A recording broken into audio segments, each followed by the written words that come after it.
Let's unmute the boardroom. Right. So let's prepare to go live now. The first group of presenters are here, and I assume everything is all good. Okay. Good morning. I'm the Executive Director of the Public Design Commission, and welcome. If you're joining us via Zoom and would like to testify, please sign up through the Google form link and also linked on the meeting agenda. I'm going to hand it over to Chair Martin.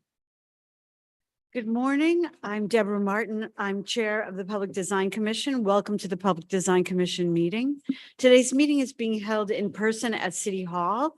Members of the public can attend and give testimony either in person or remotely.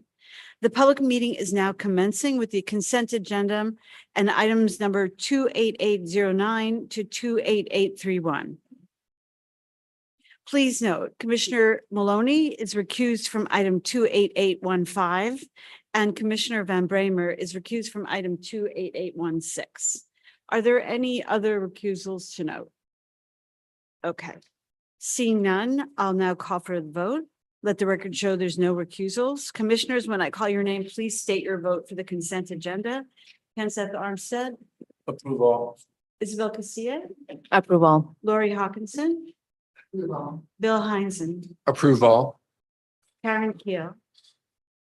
Approval except 28817.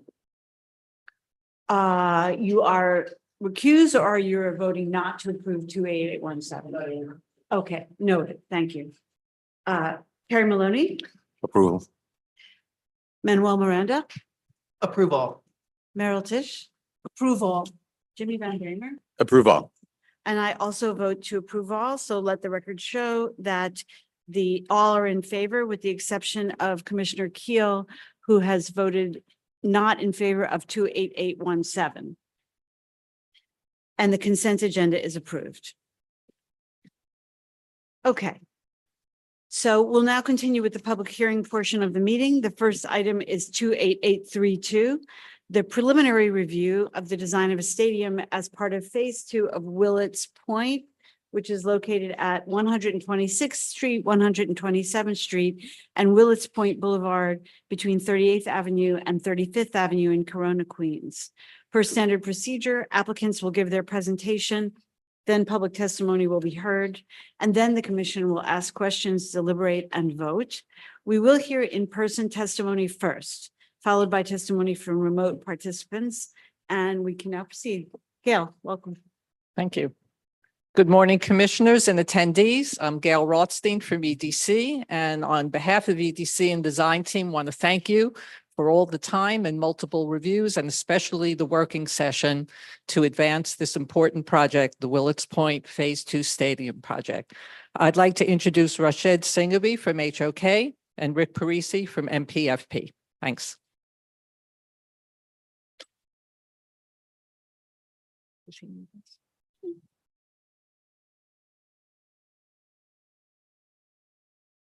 morning, everyone.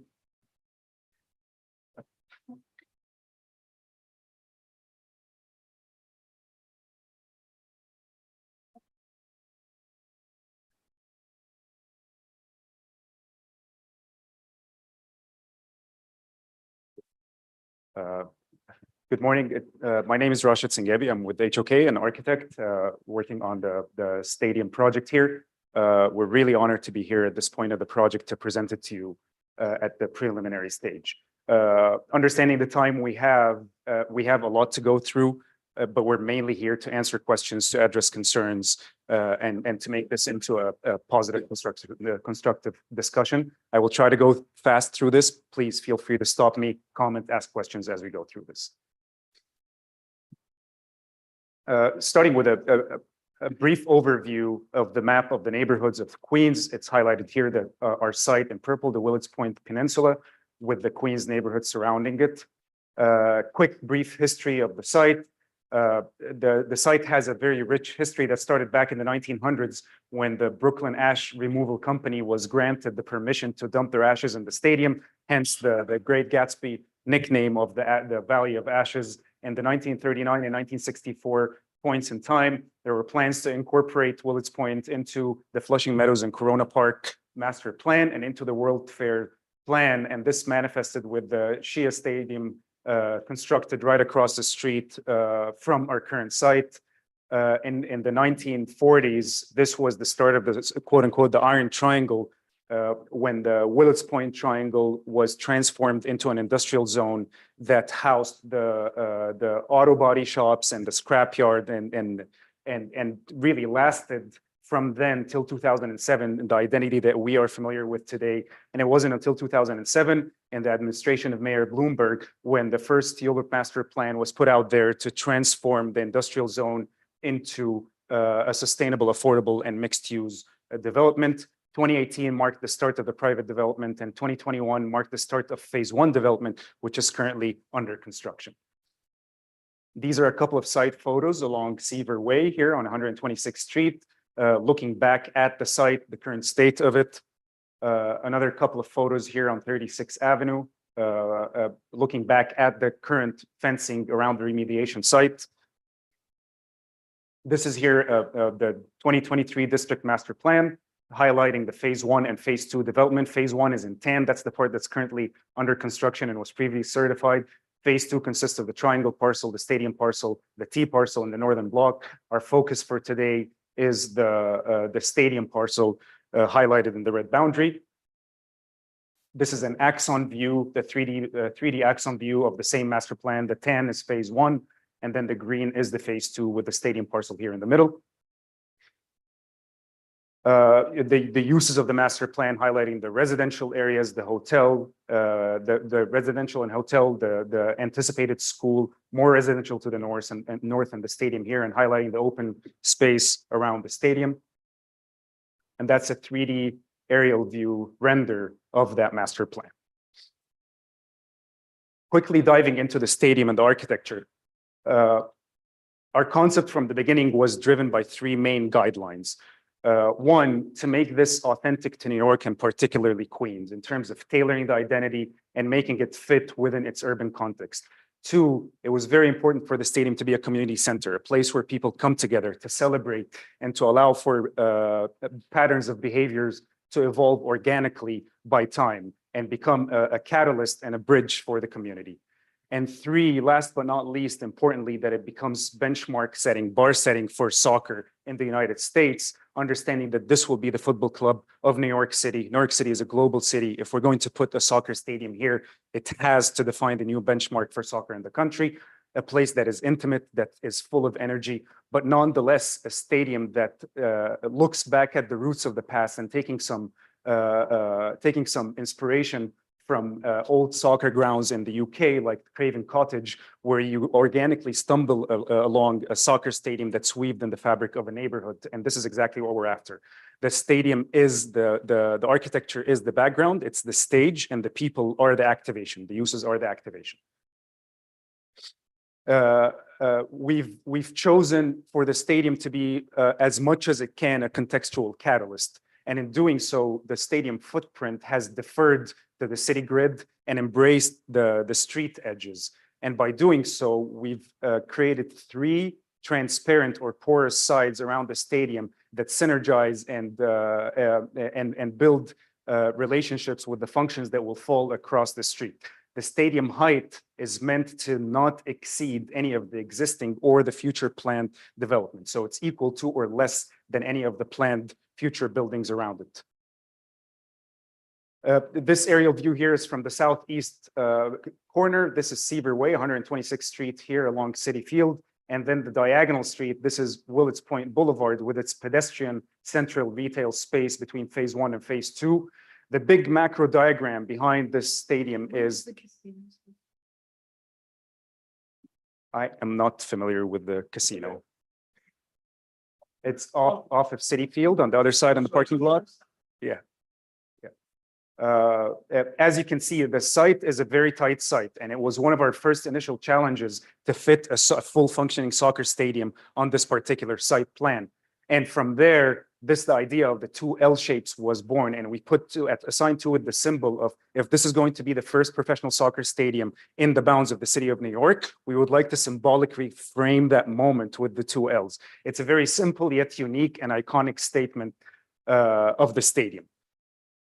This here is an aerial view, a zoomed in aerial view that illustrates one, the energy of the game, the stands, the west stands of the stadium on a game night, but it also shows the relationship to Citi Field. It shows the relationship to the residential and the hotels, the central retail space coming down from Roosevelt Boulevard. This is the pedestrian portion of Willets Boulevard Point now, and it arrives at the stadium entry here. What this shot also illustrates is the height of the stadium compared to the surrounding planned buildings. And it also really shows off a lineup of prestigious New York sports venue that starts out with the tennis center, arriving at Citi Field, and ending with the future soccer stadium. In New York, we like to set records, and this is also very important in the world of sports. This will be the first 3-faceted video board in a soccer stadium in the United States. And it also anchors this corner. This is where the 2 L shapes of the stadium dissolve to give that transparent piece that will be glowing by the video board broadcast that's placed under it.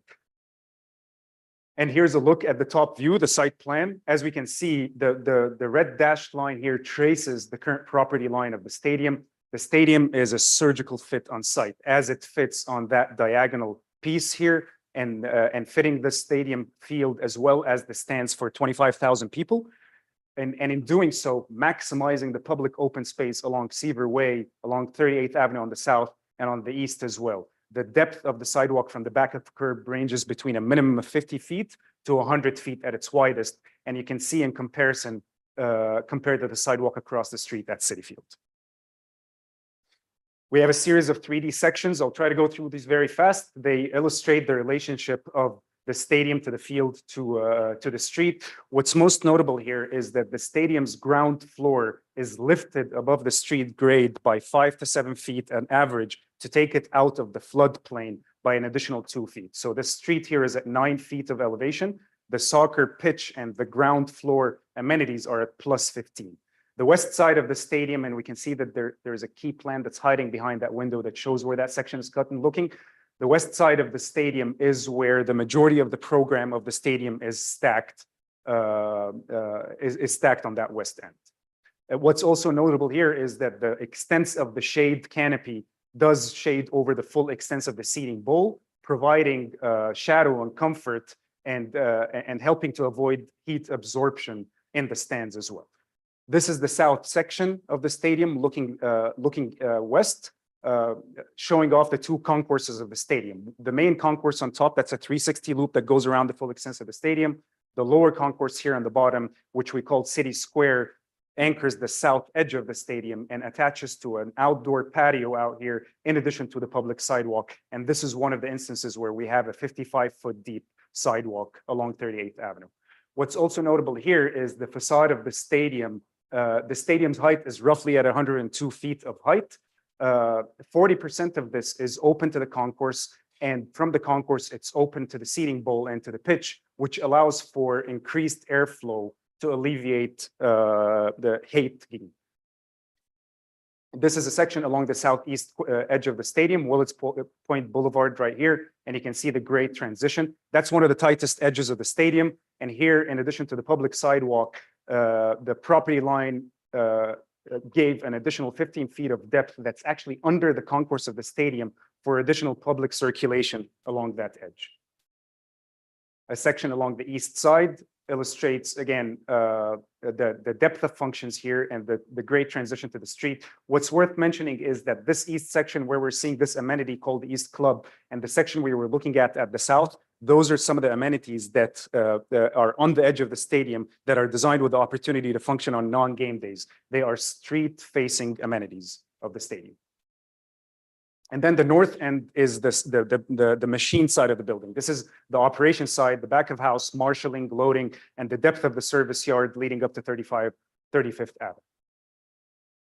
And here's a southwest aerial view of the stadium. On what the takeaways from this view is, again, the extensive public open space. We're very proud and happy with the plaza and the great transitions and the passive seating areas along the west and the south and the east, and as well as our celebrated entry that faces Citi Field, but faces away from all the residential areas that are planned around. So we're celebrating where we can celebrate on facing the west side.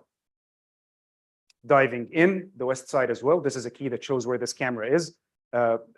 Anchoring the plaza on the west is the retail store, the flagship retail store for the football club, as well as the west facade here with some of the amenities that are stacking up. And in the distance here, angling out is the entry pavilion for the west stands. Certainly, absolutely. Certainly, yes. What we're looking at here is on the top here, this is the roof. Those are the two L's, they're metal panel material. Similarly, the arches here, those are corrugated metal panel. And this is this section that we're looking here, that profile. The roof on top is this one here. And then we have this alternating rhythm of brick and glazing, the two tones of brick. These are those two brick samples that we're looking at right here. And then the metal panel fascia, which is assigned to be the metal panel.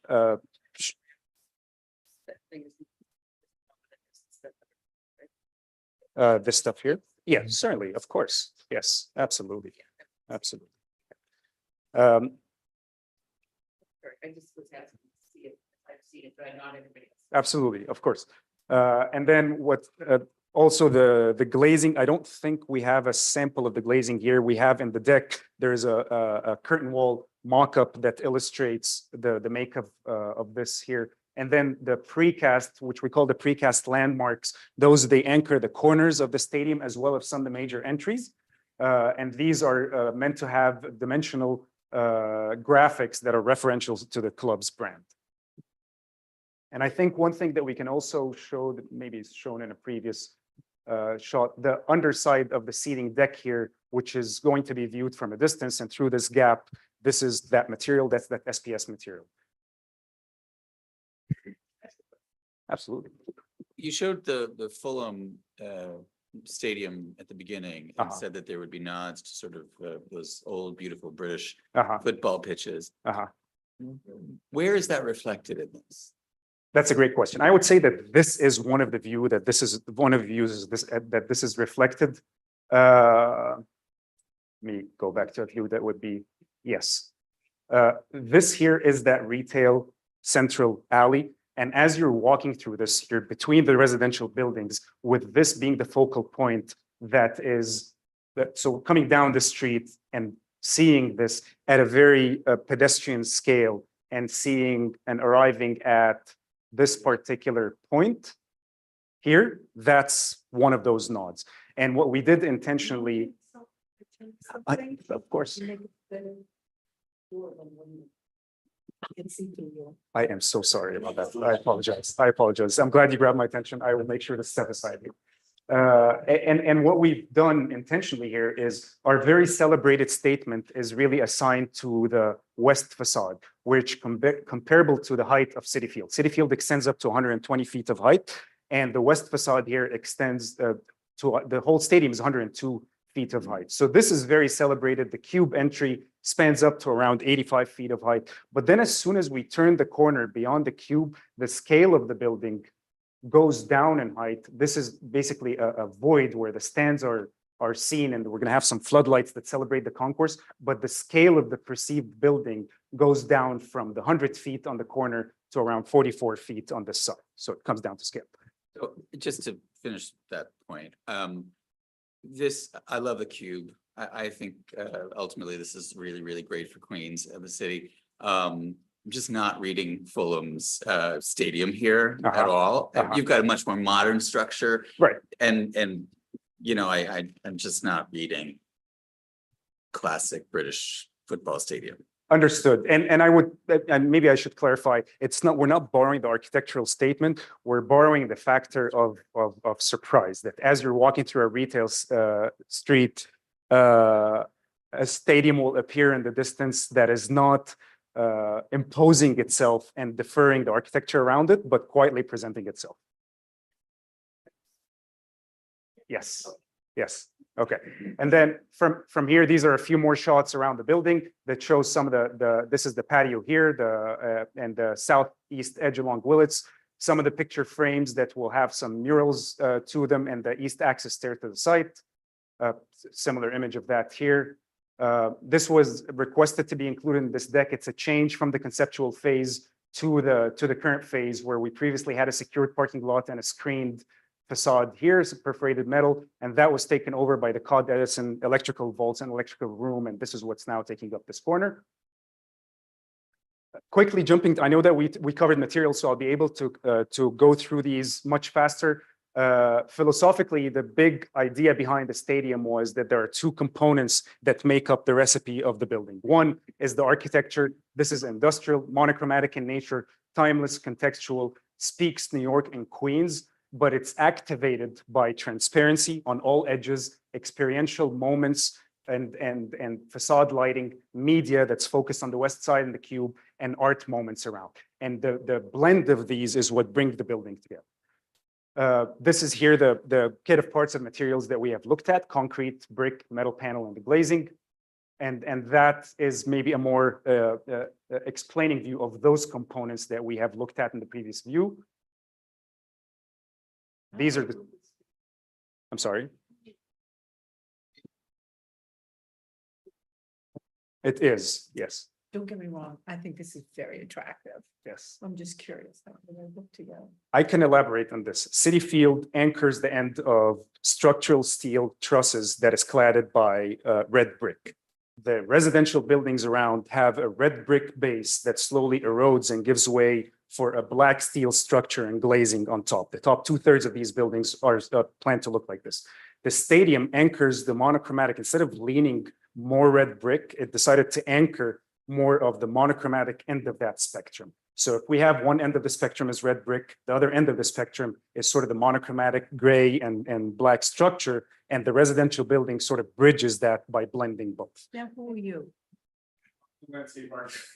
Yes, I would not get up. he's the one that's going to do a better job.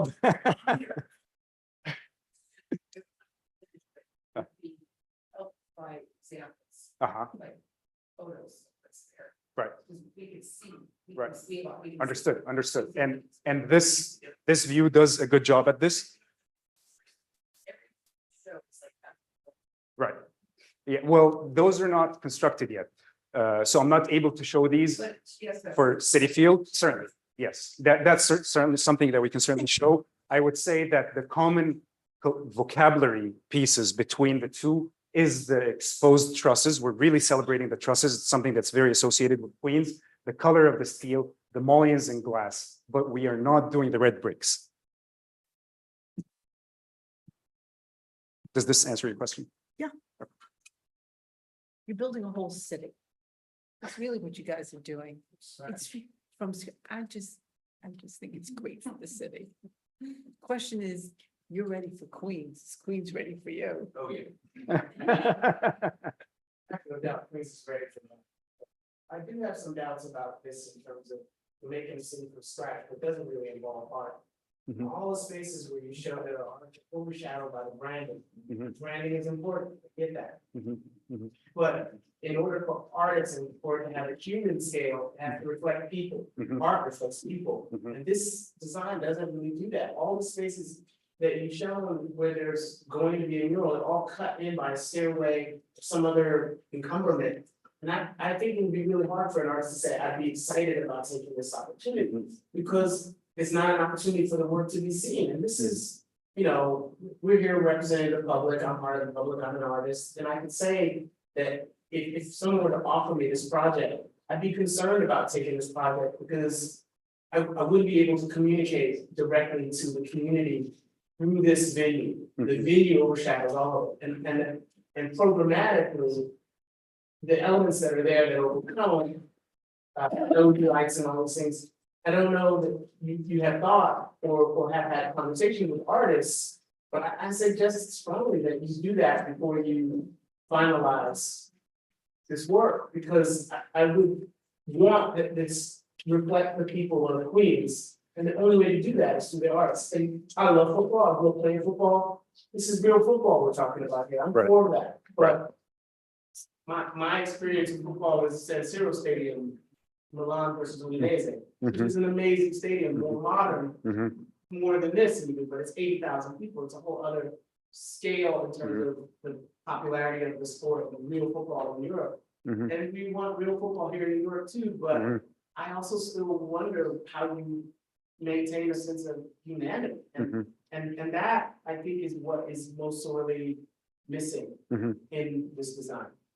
So, Rashid and Rick, before you take that answer, Ken, Seth, would you mind if they complete the presentation? Because we have testimony. Okay, Certainly. so let's hold that thought. Okay. We'll come back to it. If you could complete the presentation, we'll Certainly. take the testimony. Absolutely, but yeah, what, no, a lot of it is in the appendix. We're not going there. Yeah, yeah. Right. So Right. maybe we want to make sure we have We'll- plenty of time. We'll, for we'll speed up. I need to hand it off to Rick too to speak Okay, the public thank you. open space. Great. Yes. This here illustrate the metal panel, and I know that we're talking about alternates. We promise to get to the right values of color that are going to be acceptable and resolve all the concerns. We understand them and we've listened to them, and I'm happy to discuss these too. These are some of the earlier studies, and I know that there is another set of studies that we can look at.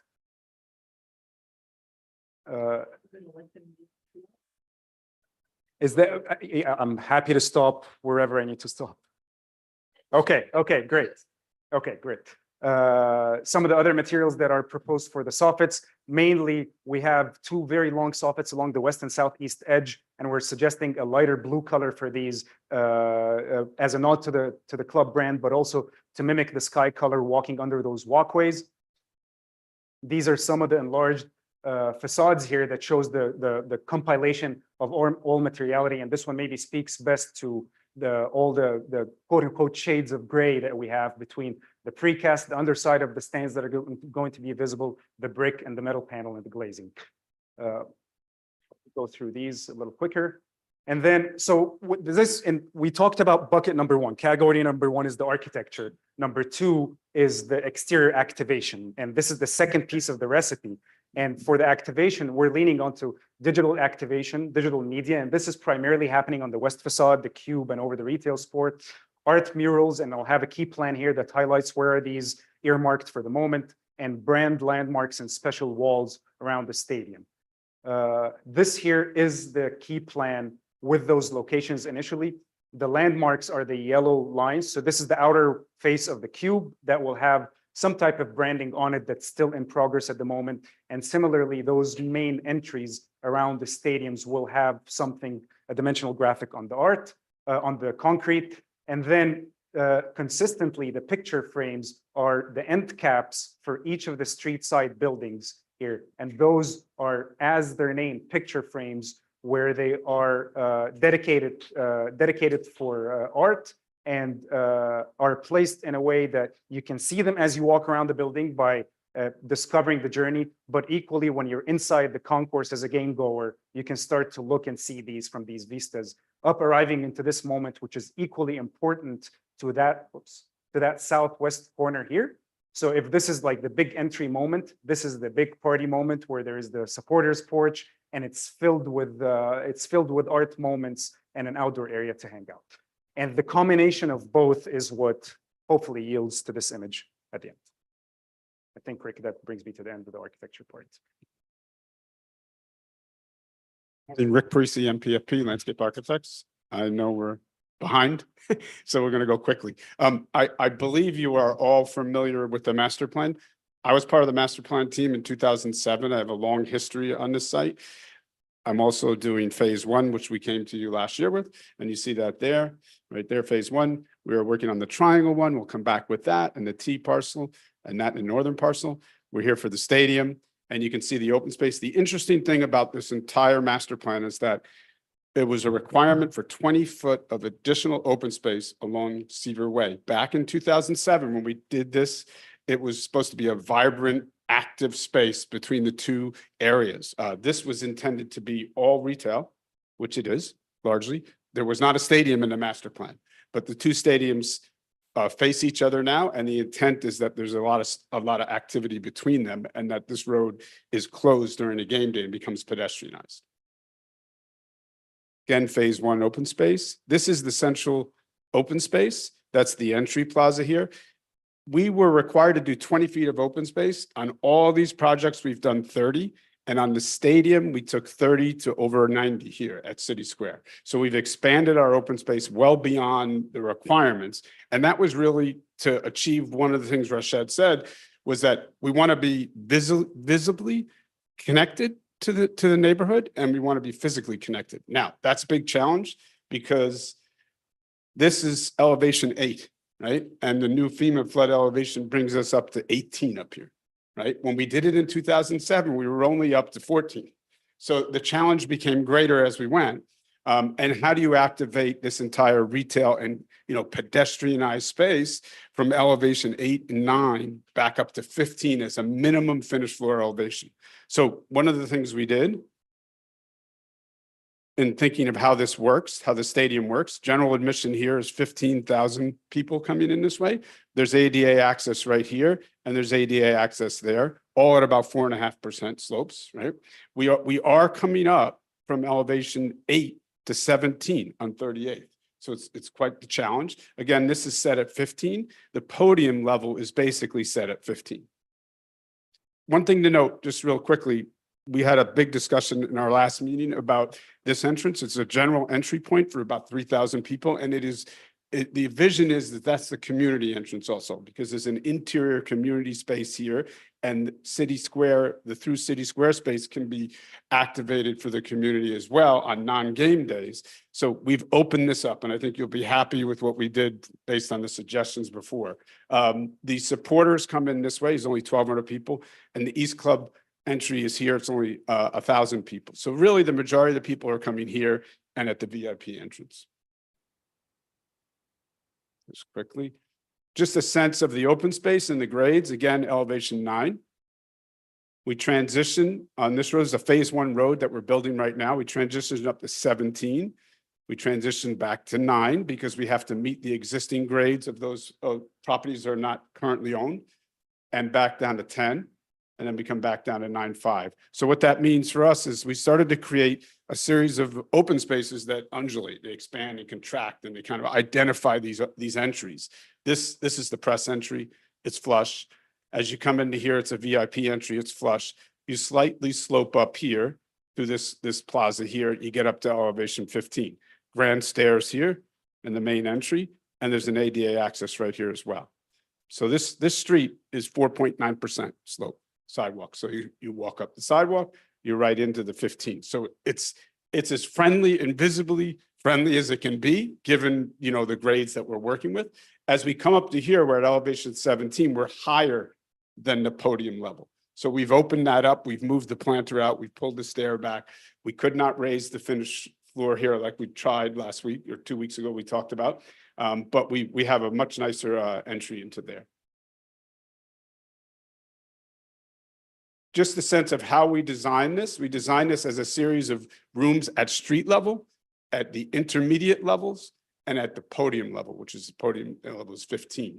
So each one of these rooms has built-in seating walls, some fixed granite seat walls, and movable tables and chairs. So our vision is that this is part of this active neighborhood. We're putting 2,500 new units in this neighborhood, right? All affordable. And this is their plaza. This becomes the town square and can be activated. The related team is part of the 2,500, which was approved last year, the 2,500 phase 1 affordable units, which it will increase in phase 2. So that's already under construction. So when this stadium is built, this portion over here will be built. So it is, as you said, it's a new neighborhood. It's a neighborhood we had a vision for, and the mayor had a vision for in 2007, and it's taken a long time to come here.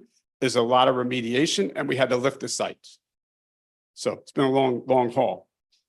But what we did, again, the main entrance is up at 15, so you slope up through here. There's a whole series of seating rooms and seating elements at each phase. One thing to note here is this, where this general entry is, and this, what we call the interior city square. This side of the facade is what Rashad talked about, is very human scale. It's about 42 feet high. And that side of the facade opens up, and there's cafes that spill out into the space. But this is part of the public open space, as is all of this. Lower level and upper level. real quickly, family of seating elements and components. All of our walls are concrete seat walls. A lot of them are retaining.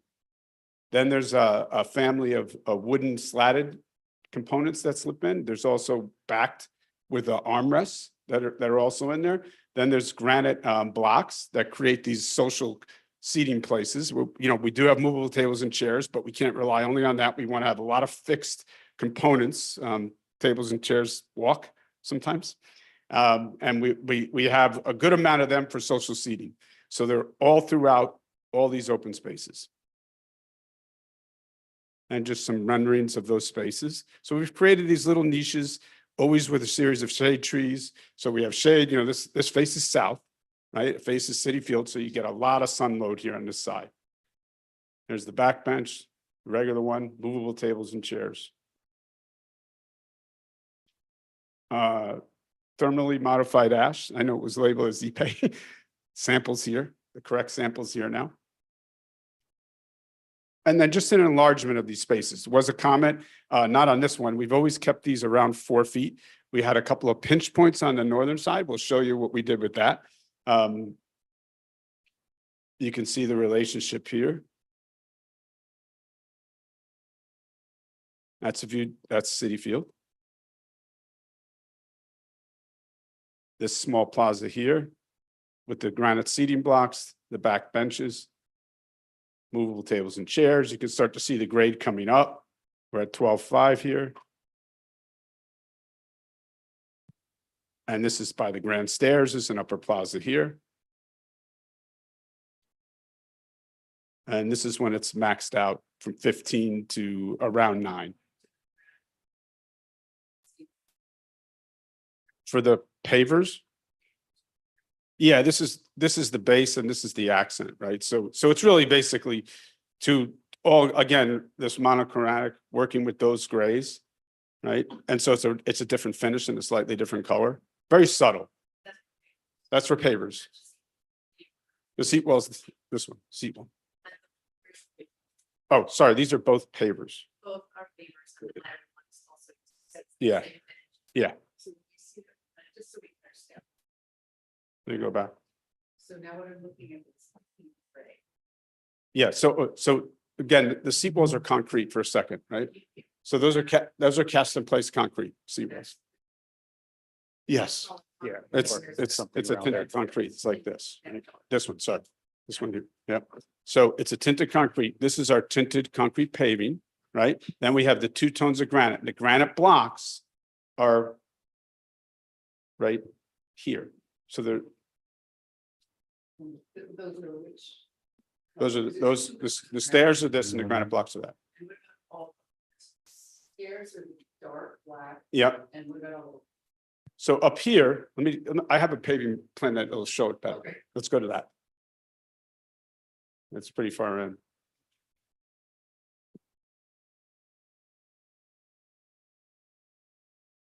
I gotta go back to that. I mean, I don't know. Oh, well, yeah, Just so this is all granite.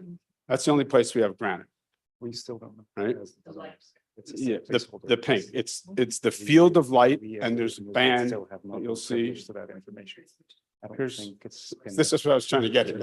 It's right here. So this one is that, this one is that, right? So this is this. Sorry, and the concrete, the previous slide had 2 types of concrete. The regular sidewalks, are they tinted or are they? The regular sidewalks are regular New York City concrete. But because DOT has requirements for Yeah. commercial spaces that have a tint, is this regular plain old concrete or the tinted DOT concrete? So it's deep, we can move that. Thing. If you move this thing, you'll be able to see it. That's. Can't move that? Can you move that window?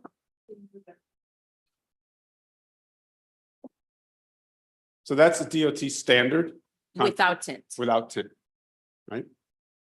And then you said the seat walls were cast in place concrete, but the sample is precast. Can you? Yeah, we're gonna tint the cast in place. Okay, but you can't achieve an exposed aggregate like this with. cast Oh, yeah, in no, place. it's architectural concrete. You're gonna do architectural cast in place concrete. Yeah. for everything you see. Okay. Which is the same as phase one. Right? Here, what we did is we actually added the layer of granite to it, right? We have a lot of precast and cast in place in phase one. So I missed a lot of slides, but is that clear on those materials? I just want to go back to a couple of things here.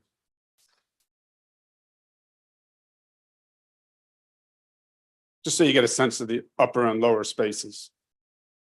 This is where we were. The main entrance.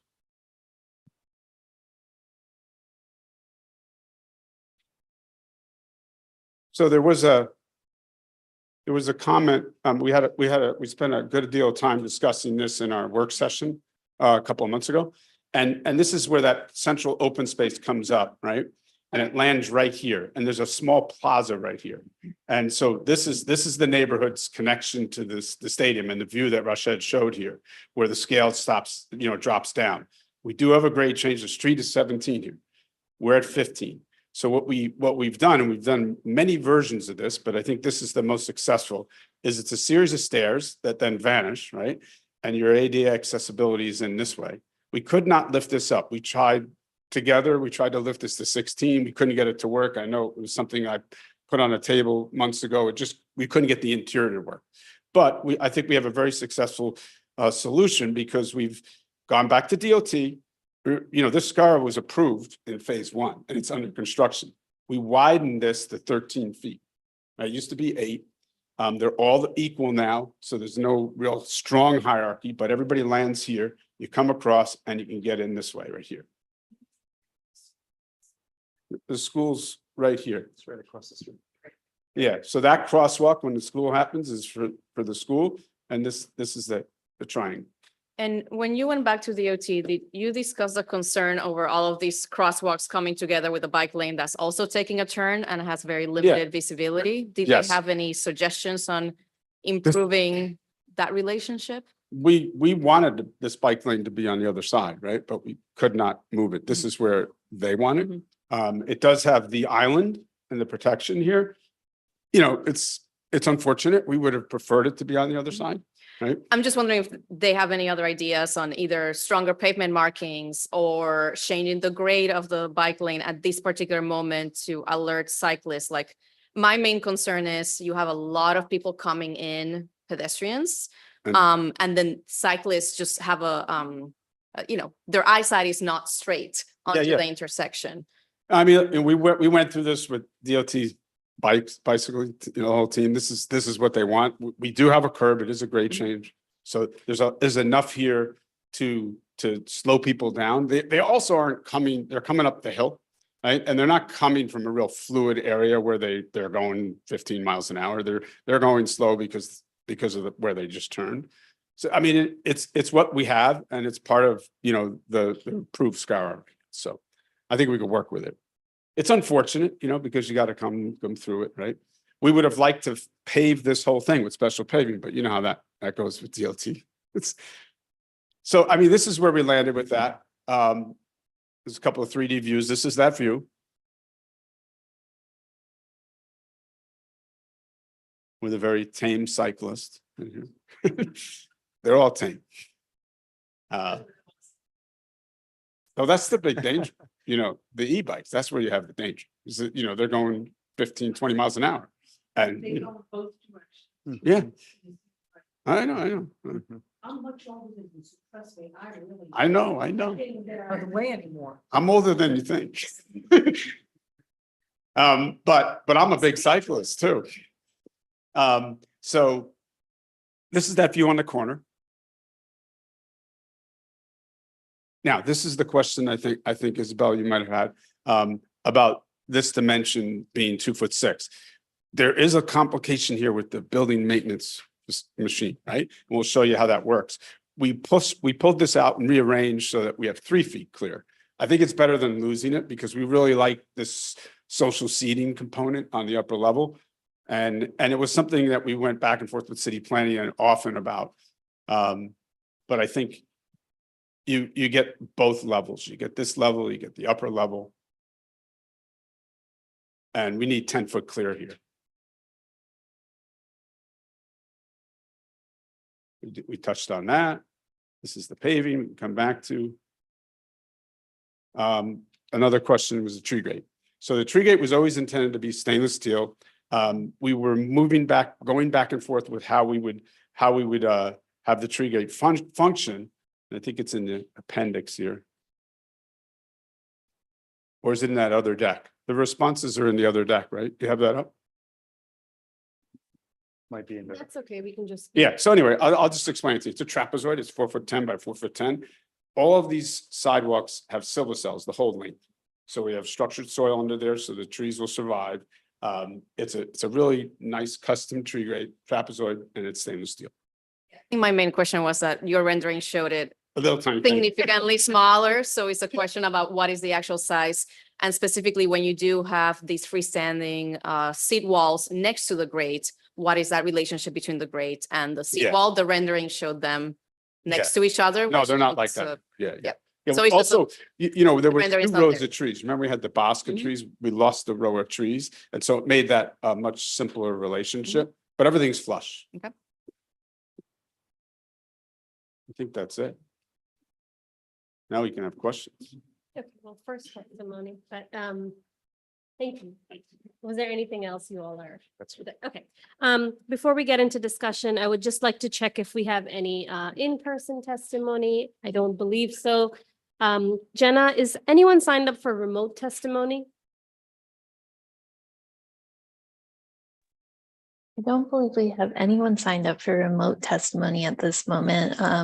If there's anyone in the Zoom room who's here to testify, please use the raise hand feature at the bottom of your screen, and we'll call on you.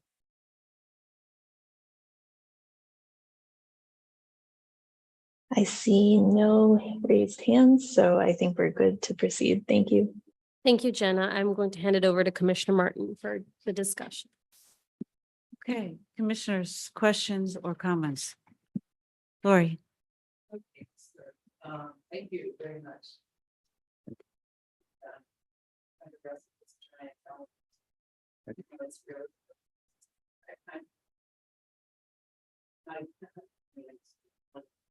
I think, I'm trying to think of, I'm thinking, and I'm thinking a lot about the people who live in there. Day to day, I don't know, school children, but all these wonderful, low cost units that are gonna be available for everybody. I'm so excited about that. And so that's why I'm really focused on these views that you've given us and the sections and not the aerial views, right? Because I don't care. And I don't think they care about that. So, so I wanted to talk about the materials, and the palette and heat island. So I'm very, I'm not to make this personal, but I think the kit parts and the industrial aesthetic, you already want to call it, I have no problem with it. You know, I mean, you gave a precedent of something that is not industrial, so that was, I think, a bit confusing for maybe people here. So just to kind of keep it straight, oh, I have to use this. Okay. So industrial, great. But industrial isn't necessarily black. And you know that I've been harping on this, and I'm very concerned about the heat island effect of it. And I feel that a study should be done, because it's science. Right. And I feel that, you know, we're just, as a planet, you know, we all know ...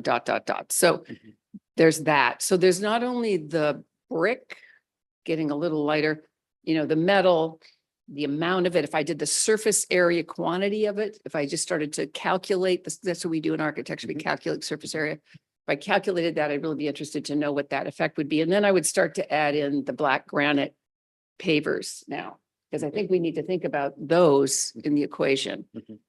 So there's that aspect. Then the aspect, because I'm going to stick to this dark color that I'm concerned about, the dirt, dust that not only gets, I don't know if it gets attracted, but it's not going to go away on black. It's going to sit there and it's going to be red, right? And so I think it could be mediated by lightening that. And I think then we go to kind of this aesthetic contextual. So these are the 3 points, the aesthetic contextual. I've never really gotten a good view, your view of City Field. You know, I Google, you know, I see the brick facade, you know, I know we don't have brick here, that's fine. Mhm. But there is a lot of metal, painted metal on City Field. Mhm. Mhm. Last time I drove by there, Mhm. it wasn't black. So I don't know, I'm confused about the black. Mhm. And I'm confused about it for those reasons. And I am very concerned about the quantity of it. Mhm. and- From the science point of view. Can I respond briefly? Yes, please. Yes. First off, I think it's fair to do a heat island effect study. We are absolutely concerned about this as well, and we don't want to be contributors to it, but rather resolving it in a way. There are a few potentially relative positive aspects that I'd also like to highlight about the composition of the stadium as a whole that might help alleviate this. One is the roof of the stadium is either the transparent ETFE material or is the opaque Ls, which are largely covered in PV panels. And they have a degree of reflectivity to them, so they would at least help alleviate the absorption of heat on the roof. The roof in itself is an expansive shade device that will be shading the full extent of the stands. And the stands are this material right here, which is a lighter reflective material, but the roof will help also avoid absorption of heat on the stands. Now, the one thing that we know that heat island is mainly one of the factors that cause heat island is tall buildings that constrict airflow between those buildings. And we part of the study that we would wish for to help us prove is that the idea that the facade of the stadium is close to 40% of it is open, allowing for airflow to go through, and then through the concourse it's open to the field. That could encourage airflow a little more than trapping it on the street. So I'm really thinking surface area of all. Is it on? Yep. The surface area of all the metal that's painted on the street, not the roof, but everything I look at that's vertical. That Yes. you've got laid in front of me here, like Absolutely. every mullion, Uh-huh. every painted surface. I understand that metal, which I pointed out to you. I think it's great that you see that seating, but I'm talking about all the stuff Uh-huh. that's Uh-huh. right against the public. Absolutely. And this here is a key plan that shows precisely the metal panel surfaces on the stadium minus the structure and minus the stands that are relatively a metal decking sandwich that is on the inside. So if we're talking about what we see on the facade, there is the underside of the decks that's a lighter color. The structure is painted black, yes.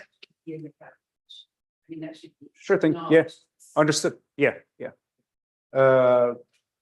This current, if we're not going to calculate the void here, like if we're going to calculate the void which we see through the decking of the stadium seats, that might be a slightly different calculation, but currently what's highlighted here in black is a little less than 30% of the overall envelope of the stadium, the materials that are applied on the facade.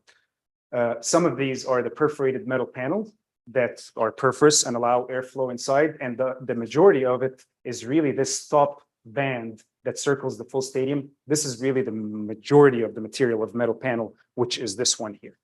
And I think we completely understand the concern that this could be causing heat gain and absorption, and are completely open to lightening this color. And I think we went through these two alternates, and I came carrying even a few more. One of them is the charcoal gray that has been suggested, as well as a couple more that can maybe help us hone into the right value. But certainly there is, we want to illustrate that we listened and we understand the concern, and we are willing to, this is the charcoal, and this is here is another shade, and this is a graphite, which is much lighter than the initial ones that were suggested. And the rich black is the darkest one, which is comparable to this. But This is, so the original intent was the rich black, which is this very sharp black color. But this also, the football pitch is going to be artificial turf or No, natural this is grass? This is grass. natural grass. Yes, So at least that ameliorates some of it.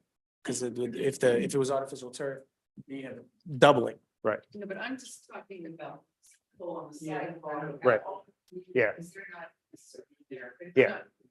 not- I'm just trying to talk about On the outside, yes, absolutely. Yes. Space Uh-huh. created, and I'm thinking, what is it like to be here? Right. I'm there, I'm sure about the everyday person. Understood. And what, Thinking about the everyday person and the people out. yes, absolutely. So it's. So one, out of the, let's say 29%. Oh, the brick is a different key. So the brick is this. Showed it all as one drawing of all the Uh-huh. darkness all together. Uh-huh. We would get more than what you're telling me is 30%. That's just, I do this as well. I Factoring, understand what's understood. going on. Factoring the understand. delay, factoring the brick as well. Oh, and I'm here to reach consensus and make it work. I'm not trying to force anything. This is the extent of what's shown here is glazing right now. And that's part of how transparent the edges of the stadium are. So like what's highlighted here is the glazing. I get that the brick also gets to the ground, which is the majority of this. I think we can lighten a lot of it. From a narrative standpoint, between the light gray stands and the mid-tone brick and the darker brick, ending the spectrum with the black, I think the black is more the brush, the stroke of contrast, the eyeliner, if you will. Now, we are certainly open to exploring several more alternates and lighting it up, advocating for keeping a contrast component that is minimal, but not necessarily holding on to the full black extents. I don't mean to be a pain in the neck, but I think it would be great to have an elevation or Uh-huh. the elevations showing everything that's the dark, the black, which I'm calling the brick, the Uh-huh. mullions, that metal, the metal panel. I know that this is gray, very, very dark, very, very dark still. So, just to see all of that together. Uh-huh. And then that's the calculation that we're interested in. I don't want to know how much Certainly. percentage that is, and then what does that mean in terms of the heat island effect? Okay. Certainly. Isabella, and then I want to make sure we come back to your question about the art. I just wanted to add a couple more thoughts on the materiality. I mean, I really like the idea of the eyeliner. We talk about it a lot. And I feel that the eyeliner here, because of, as Lori mentioned, everything's very self-similar, is getting lost. And your volume of the architecture has the potential to have that one element that pops, Mhm. which could be the brick, could be Williams, but they're all very self-similar. Mhm. The other observation is that the landscape palette, I don't have a concern with it in isolation. Dark granite is the best material for millions and millions of people. But your renderings always show that plinth in a much lighter tone than these materials are. And it actually shows it as a contrast against the building, which is nice. It's kind of like the ground plane, which is supposed to be the ground there, is lighter than the building, which is, it's kind of the opposite relationship. But that rendering doesn't really quite reflect these materials. That's the. Okay, but you do have stone on the big entry and the cube. Mhm. Your seat walls are also kind Yeah, of this is not. darker, the darker tone. So I'm just wondering if a way to be receptive to Lori's comments is also think about the landscape as the eyeliner. And for example, would the seat wall want to be a little bit lighter Mhm. to kind of, again, kind of line the public spaces that then take you to the building? Like, how can this material palette choose moments where it lightens itself up? So the darker can be an expression, but Mhm. not all of it is. Right. It's super dark. And one last thought is, again, I think granite is great, but one of your present images is the World Trade Center fountain. And that particular plaza has a granite that has these really big kind of lighter tone, kind of greenish elements. A lighter aggregate. So that could be another way again to think about, say with the material palette, but maybe think of a granite that's not the darkest one. That again, by having these lighter moments can push and pull some of that materiality. Understood. Can we switch to the other, there's a small deck and I'd like to make sure that I'm addressing the commissioner's comments here and the further understanding our next task. Uh,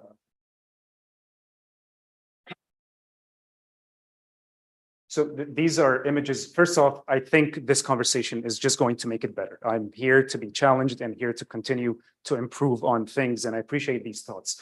This really illustrates where we have started, which now looking at all the comparisons, I think this maybe was too dark. Although it does stand out in difference here, but I get the heat gain and the dirt part. We don't want to do this anymore. And I think once we lightened it up to tone 2 and 3, which are these, presents this one in comparison to that one, it's a step lighter. I understand that that's not necessarily enough.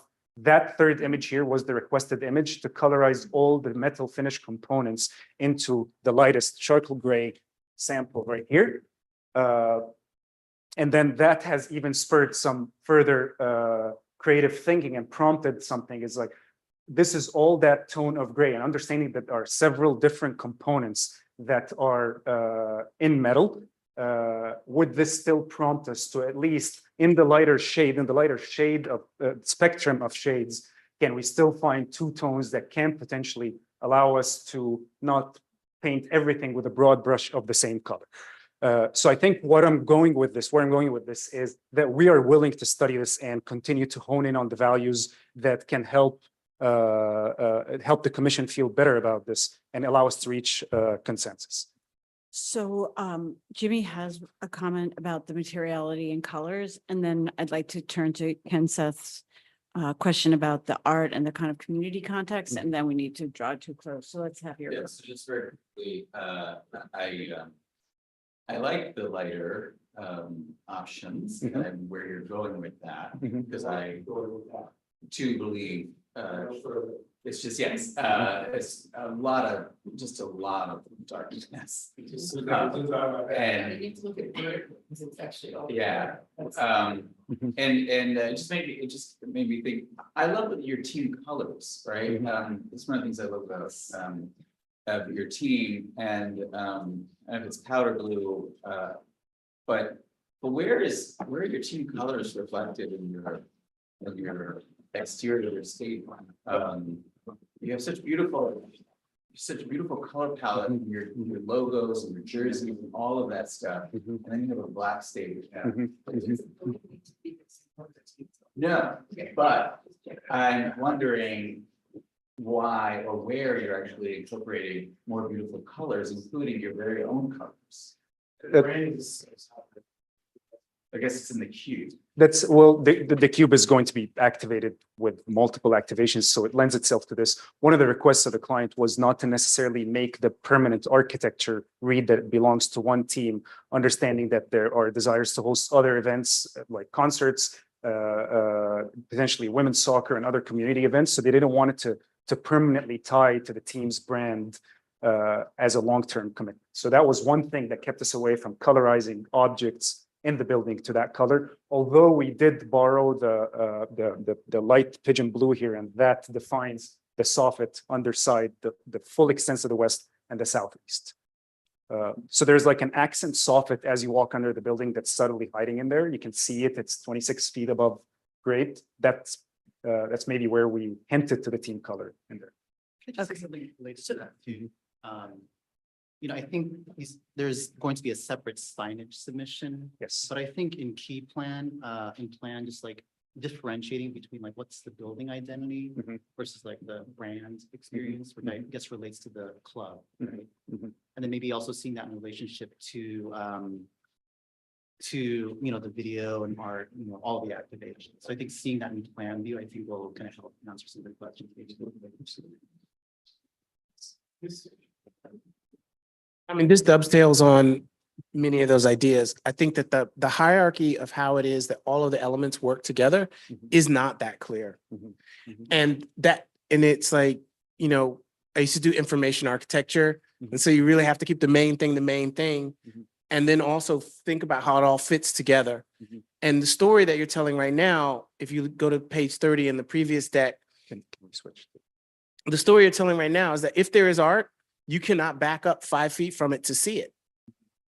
And that's not a good story. So the art as a separate component is problematic at this point, because it's only these sort of interstitials. It's on page 30 that I'm looking at out of the first 150 This days. one Yeah. here. Yeah. So you can see that if you try to back up to look at that very majestic bird with a football, if you go back 5 feet to try to look at it, you'll fall and hurt yourself. Mhm.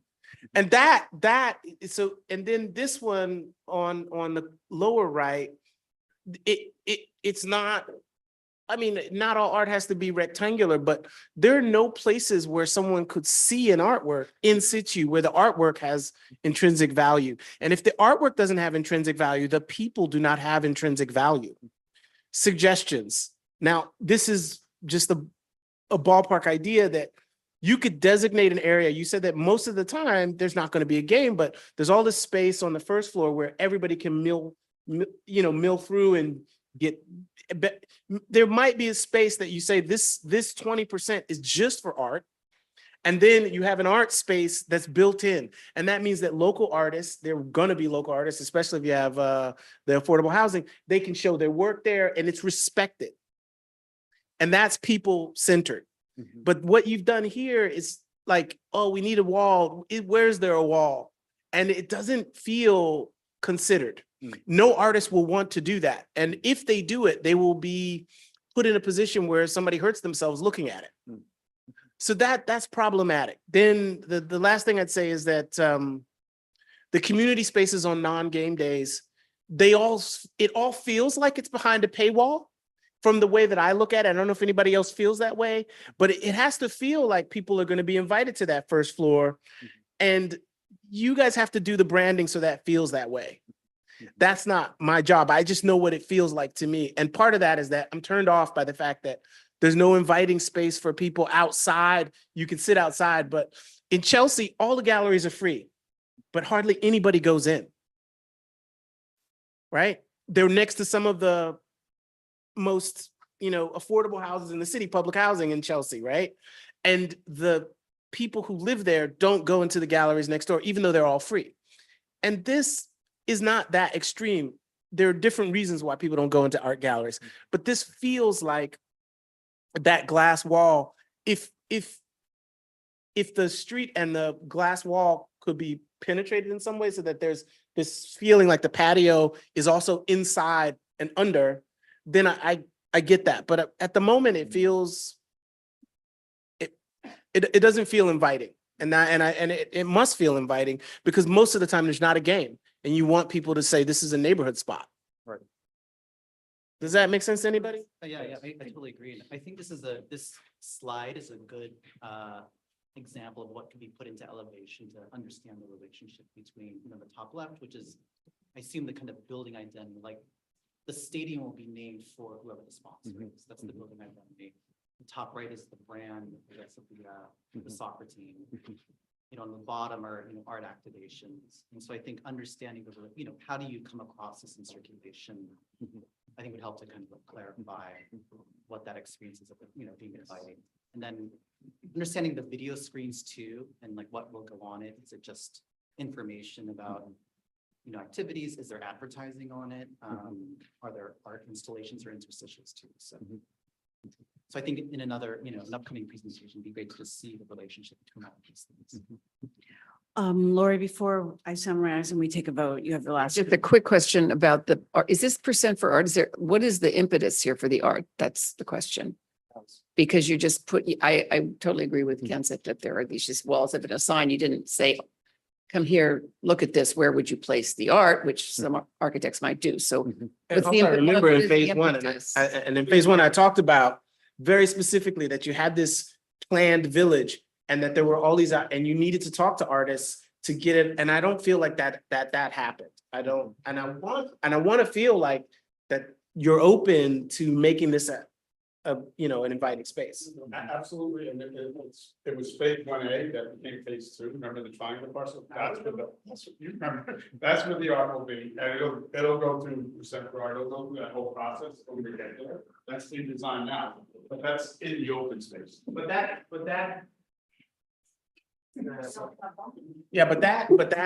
open space and this open space need to be connected and working in concert. If they don't connect and they don't work in concert, one is going to feel verboten and I don't know why I went to German, but it will feel, that was weird, right? That was weird, but it will feel off limits, yeah, so yeah, I don't want that. I don't want that. I don't want to go to German. I don't want to go to the original German. So I think to be clear, I'll speak for Rashad a minute. These were never really considered to be public art. It was more about the building. But to your other point, and I think to your point, Lori, about maybe there should be something on the ground plane, right? You know, where people feel and touch it. We have open space. Yeah. So that's a different conversation. Then the two phases speak to each other. Yeah. Right. They need to be married, and it needs to all feel like a human touch, because on the off game days, you don't want ever that people don't feel like, no, that, that's only used then. Yeah. Right? It Well, has it to could be always, the it's to component always that be on. ties it all together Yes, and it has to draws al- people there on a non-game day. It has to So- always be on. Okay. Any last comments before I summarize? So what I want to say is you were handed a very complex commission and an important one for the city, because you're not only creating a new neighborhood, but you have a client and you have to serve both of those purposes. And you, well, the client is the football club. Football club. The football club is paying for the stadium. Okay, so let's just say, so there's that, right? So I can't discuss. Go. Okay, I'm and gonna I include will the note vote. that. I didn't realize that was the point. So, Let me know if it all turns out well. so I want to acknowledge that that's a very complex commission, and that and I want to acknowledge how much work went into trying to meet those goals. So my comments will be things that we'd like you to address, and they have to do with sort of 3 areas, but really 2, because 2 are related. One is like materiality and design of the exteriors, that has to do with that. The other has to do with the art and the communal spaces, which are really linked. So with regard to the materiality, and before I go into that, I want to say I did appreciate your presenting Fulham, because you said at that time that that was reflecting the fabric of that neighborhood. And I want to note that that is not the fabric of this neighborhood.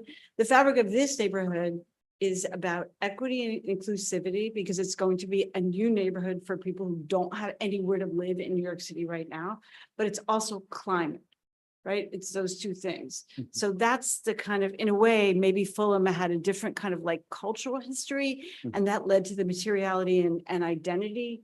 That the identity here is climate and equity. That's the identity, right? So around a football stadium. So the first thing and the sort of overarching thing is, if you could take a look at creating a heat island study, and, do it with the ground plane materials and all of the built structure materials together. We'd like you to do that study, and you know how to do that. The next thing is elevations with all materials represented, as Lori suggested, so that we can understand the ground plane and the facades together, because it was very difficult to do that. I don't think that's intentional, but it's difficult to do that in the images that you have here. Third is to think about Black as less as a kind of sweeping facade treatment, but more as an eyeliner, as you stated. And when you do read island study, maybe that will just naturally suggest that use for the kind of heavy Black. And then finally, to Manuel's comment, thinking about separating the NYCFC branding and then the rest of the communications in your key, so we can understand like what's branded signage and what's wayfinding. And then with regard to the artwork and the community spaces, we'd like you to give some serious thought to citing the artwork in a way that is more welcoming and easier to take in, more integrated with the communal spaces. And in some ways, I feel like the elevations will help that, because I'm struggling to understand like how I experience these artworks the way they are.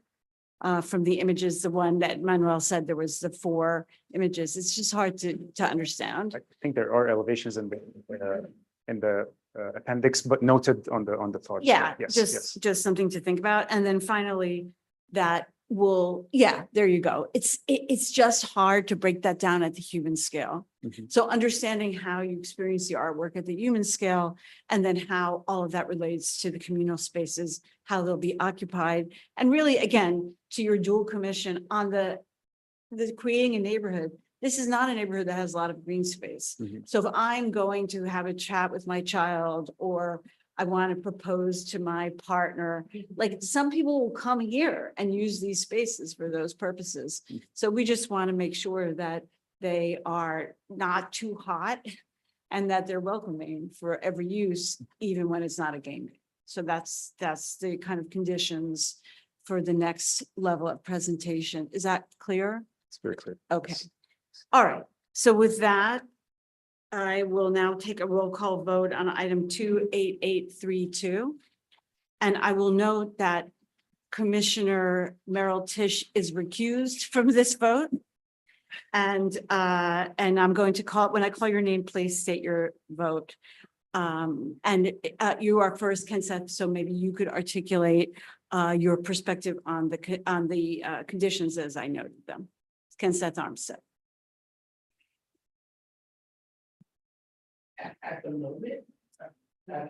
At the moment, I would be voting to at best hold. Because I need to see those elements addressed before we move forward and give any approvals. So you would vote to table as well? I would vote to table until we get to the next round. Okay. Based on the responses to the areas of concern. Can you speak to timing? I would say we can certainly request an interim submission, so that is part of our conditions of approval, so we can all vote to approve with conditions as well. And noting that you tabled as well. Okay, so I am going to say that what I'm proposing is that we vote that there's an interim submission along the lines of the 5 conditions that I lay out. And I will start over and you can vote to table or to approve with the interim submission. Okay, so Ken Seth Armstead. I will vote to approve with the interim conditions. Lori Hawkins. I will approve of the interim conditions. Bill- Underline. Oh, thank you. Bill Lindsay. Approve with conditions. Karen Keel. Approve with condition. Karen Williams. Approve with conditions. And Approve with conditions. and as I know, Commissioner Tisch is recused, so Isabel Casilla, did I miss you? Sorry, that's not. Approve with the interim submission. And Jimmy Green. I think this is a great thing for Queens and New York City. I approve with condition. Agreed. I want to again state what I've already stated, which is very complex site, has dual value. And so I am acknowledging that with the conditions and with the post interim submission. Thank you very much. Thank you. Football, yes, football, football. Okay. Thank you.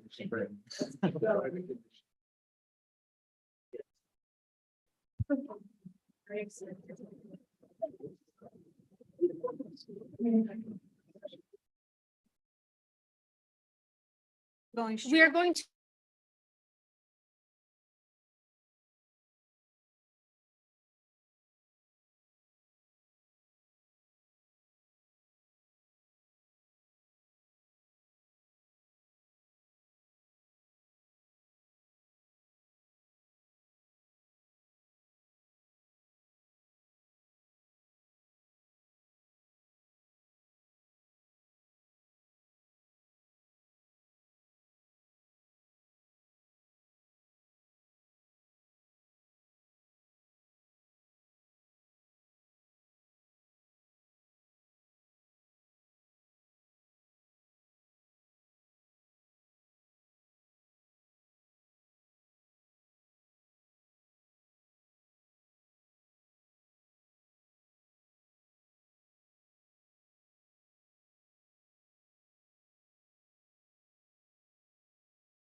Meryl, can we start? Sorry. Okay, the next public hearing item is 28833.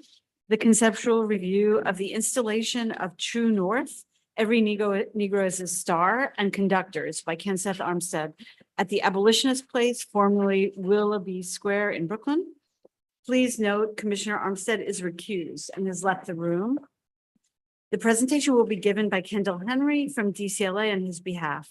Per standard procedure, applicants will give their presentation, then public testimony will be heard, and then the commission will ask questions, deliberate, and vote. We'll hear in-person testimony first, followed by the testimony from remote participants. We can now proceed with the presentation. Hi, Kendall. Good afternoon, Commissioners. Again, I'm Kendall Henry. I'm the Assistant Commissioner for Public Art at the Department of Cultural Affairs, and I'm going to give this presentation on behalf of Ken Seth Armstead for obvious reasons. Before I start with the presentation of the proposal, I sort of want to give you a background information to put this project into context. It's part of a much larger project that happened that started in 2014, between 2014 and 2016, which was called In Pursuit of Freedom. It was a grant during the Bloomberg administration to really investigate the multifaceted history of Brooklyn's anti-slave movement. And so as part of the research for this project, we partnered with three organizations: Brooklyn Historical Society, Wheatsville Heritage Center, and Irondale Assembly Project. And so each of these organizations had to provide some response to some of the research that was done about the abolitionist history in Brooklyn, which included interpretive exhibitions at Historical Society and at Wheatsville, as well as developing an original theater production and a website which consolidated all this material into one place. And the last component of that particular initiative was a commemorative artwork, which is what we're here to talk about today. To give you further history about where we are and where we came from as part of this commemorative work, this project started in 2019. And when we had a typical Percent for Art process where we start with our panels, where we invited a number of different representatives, including the original group that started this initiative, and a number of arts professionals, community board, elected officials, community members, and other stakeholders that are part of that process. It's typically a two-panel process. The first panel took place in September of 2019, where again, we give a brief information about the history of the project, a lot of context about the work itself, and we looked at about 35 artists to be considered for the project. A few months later, in February of 2020, we selected 5 finalists, presented proposals, and we selected one at the time was Camila Janan Rashid, who, due to delays and other reasons, mutually agreed to not continue with the project. And as per our procedures, we go to the second artist who was selected during that second panel, which was Ken Seth Armstead, and he, embraced working on this project. As of now, the park itself, or the plaza, not called a park, can't call it a park, was opened in May 8th, a couple of weeks ago, very recently, and the project will move forward on a different track, obviously, and we'll be moving forward to realize the project. In terms of community engagement, on March 5th, we started a briefing to let the folks who were part of the original process know what has changed and where we are right now. And this included meetings with the board president, city council members, and New York State Assembly members, as well as the Friends of Abolitionist Place, who are a group that are very involved with making this happen in the first place. The Abolitionist Place make happen in the first place, and want to be very involved with the artwork as well. We had a community board meeting on March 18th with Community Board 2, a Park and Recreation Committee, with a unanimous support for the project. Friends of Abolitionist Place were part of these conversations, and they unanimously supported it as well. So this gives you a sense of where we are, and we're very happy to be at this point in this particular project. So I'm going to take a moment to show you the proposal. I'm not going to be as good as Ken said during this proposal. This is not my work. I'm just going to be the one relaying the information. And we're joined by, besides myself, part of the team, Ramona Tamrat, who is the engineer for the project, if you have any questions about engineering moving forward. So I'm going to start with some past work, and I'm going to do most of the reading on this. So the first book I'm going to talk about is Boulevard of African Monarchs, which is an aluminum and shoe polish sculpture that was presented in 116th and Adam Clayton Powell Boulevard in Harlem as part of the DOT Art Community Commissions. This is this project connects Harlem as a hub of African-American excellence to sort of the royal courts of the Kasena people. The work reproduces house paintings by women artists, a tradition of the Timbele that predates the transatlantic slave trade. This sculpture is part of a series, the Sankofa project. Sankofa meaning is the word in the Tiwi language that means go back and get it. So the views. Kenseth will tell you that when he was creating this project, the community was very involved with just, besides the placement, how they envisioned the use of this space.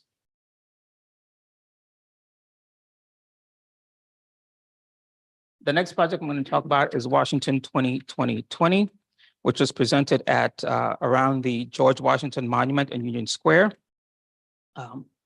And so this project references 20% of the colonial population that were enslaved Africans, the 200,000 slaves in New York State in 1776, when Washington retreated from New York City, and 20% of the Washington Centennial Army that was African at Yorktown, Virginia. This piece is primarily is a component of three parts.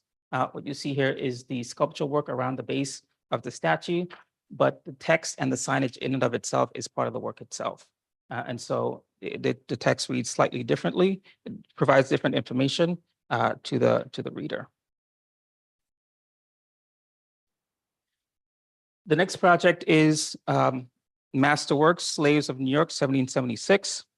This is a project comprised of 20,000 duck feathers, one for each enslaved African in the colony of New York at the time of the American Revolution.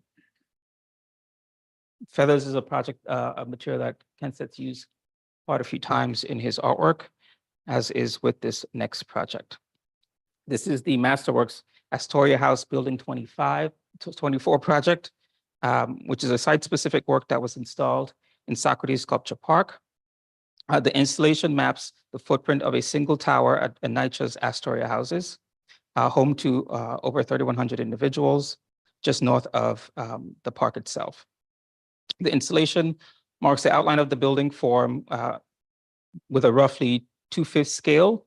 Unlike the imposing tower of brick and mortar, this building is minimal, very porous, allowing light and visitors and landscape to filter through the structure. And this work, as with a lot of public work, it changes throughout the time. And sometimes some of the feathers would come off, but Kenseth didn't find any on the ground because the community would pick them up and replace them in the sculpture, in the structure, which is always a good indication that, it's a different way of being interactive, but, community involvement is always appreciated in these projects. And the last work I'm going to talk about in terms of past work, Hersey, in the Yolanda State Historic Site in Hudson, New York. And this sculpture represents a series of open doorways to look upon the landscape. And it was inspired by the nation of the American dream as articulated in the founders and development of the Manifest Destiny. So we want to show this work to give you a sense of how history and architecture and form is really involved with the work that Kenseth does, as well as community engagement. Now, going into the proposal and the artwork that we're here to talk about, True North, Every Negro is a Star, and Conductors. These are two-part in one project. I'm going to go over what the important components are. The objectives to prioritize for this project is the transatlantic slave trade, abolitionism, self-liberation, and the Underground Railroad through a compelling vision, clear context, new ideas, and lasting transfers. going to read a lot of this because it's very key to the proposal. 100 million Africans were abducted over the 400 years of the transatlantic slave trade. Less than 32 million survived the journey. 100,000 Africans escaped via the Underground Railroad. True North, Every Negro is a Star, connects these stark facts with a physical reminder, a point of light for each of these lives.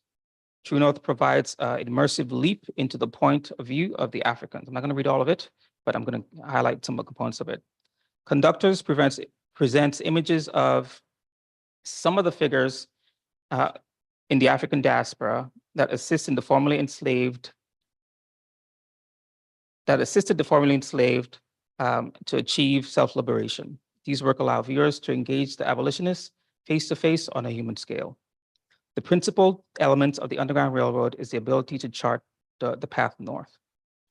True North reminds us that abolitionist goals to educate and uplift to ensure African participation in democratic society could be seen as a start with the North Star.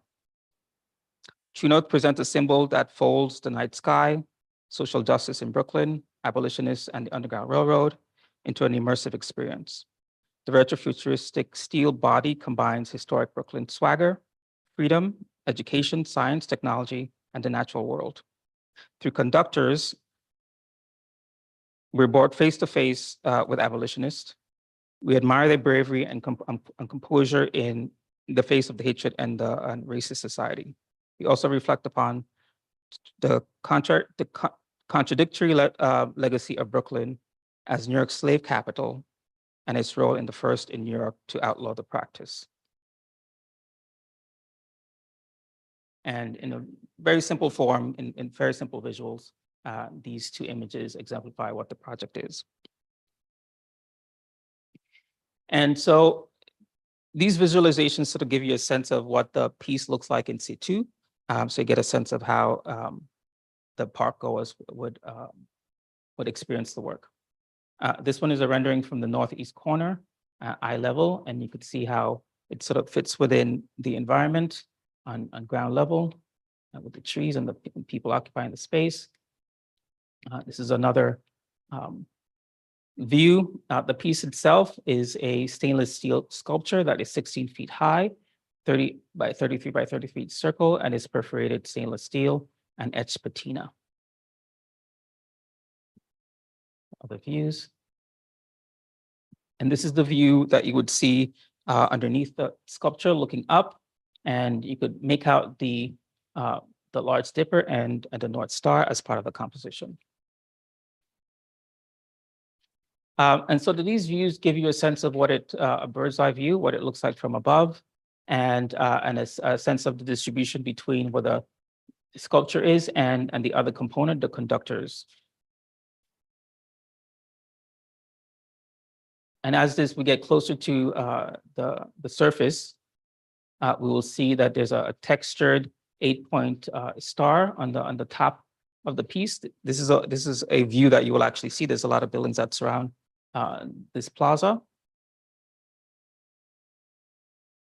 And close up.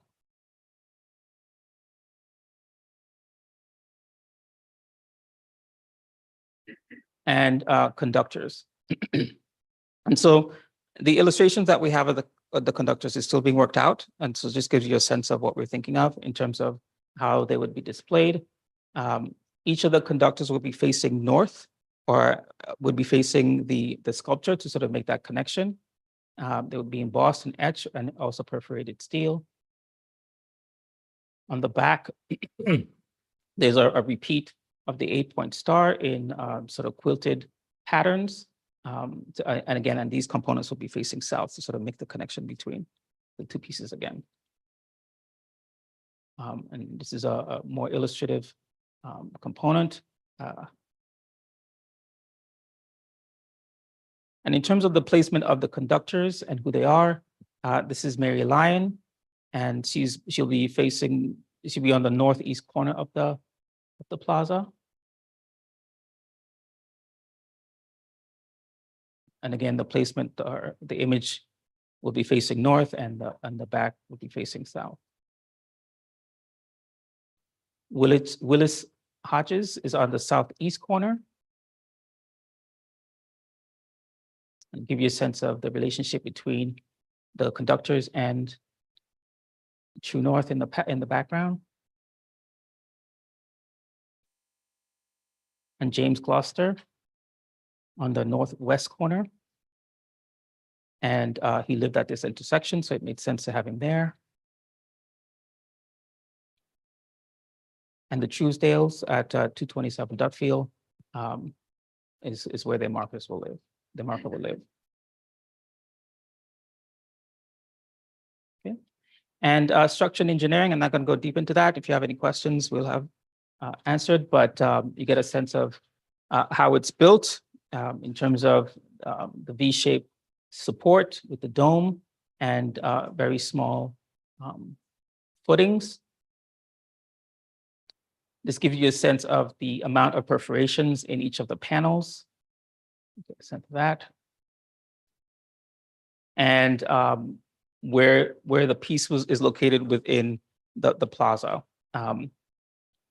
This was synergistic in that we needed to find a place where the sculpture would fit, and at the same place make sense within the design of the park, of the plaza. I keep saying park, and it just so happens that with the size, the scale, and what was available on the ground, it fit well within that location. And some more elevations of what it would look like. Okay, and this is the team, and that's all I got. Thank you. Any questions that you might have that I could answer? Thank you. First, I just want to ensure if we have any testimony. I don't see an in-person testimony. Do we have anybody signed up remotely, Jenna? We have no one signed up remotely at this time.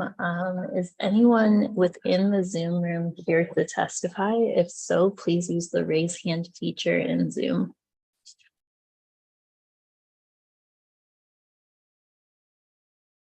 I see no one with their hand raised. Thank you. Thank you, Jenna. I will now hand it over to Commissioner Martin to organize the discussion. Commissioners, any questions for Kendall, comments?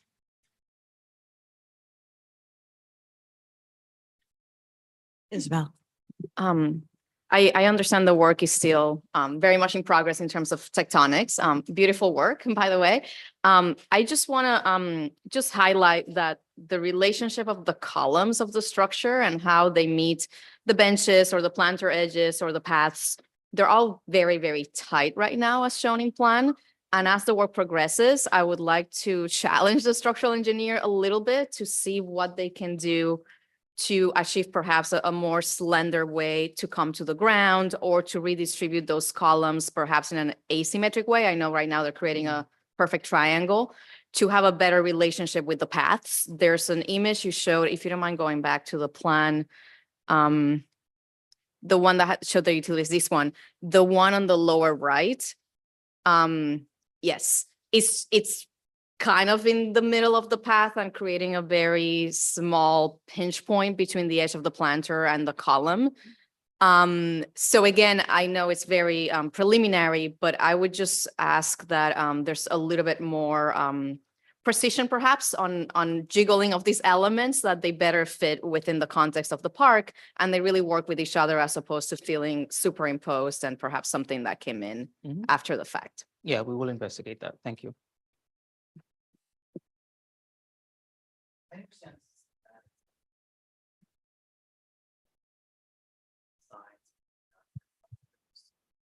But I assume there'll be some kind of illustration style that potentially is consistent or not. The text settings, because it looked like there were maybe even different sizes. Yeah, so that's the least developed of the entire project.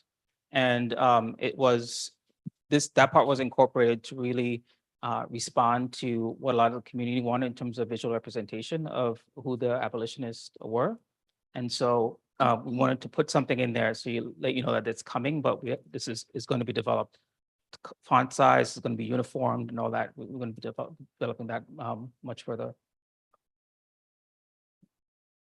I have a question about the conductors too. I'm wondering, will there be a way that I can, if I come into the park and I see one of the conductors first, will there be any indication of the relationship between the conductors and True North?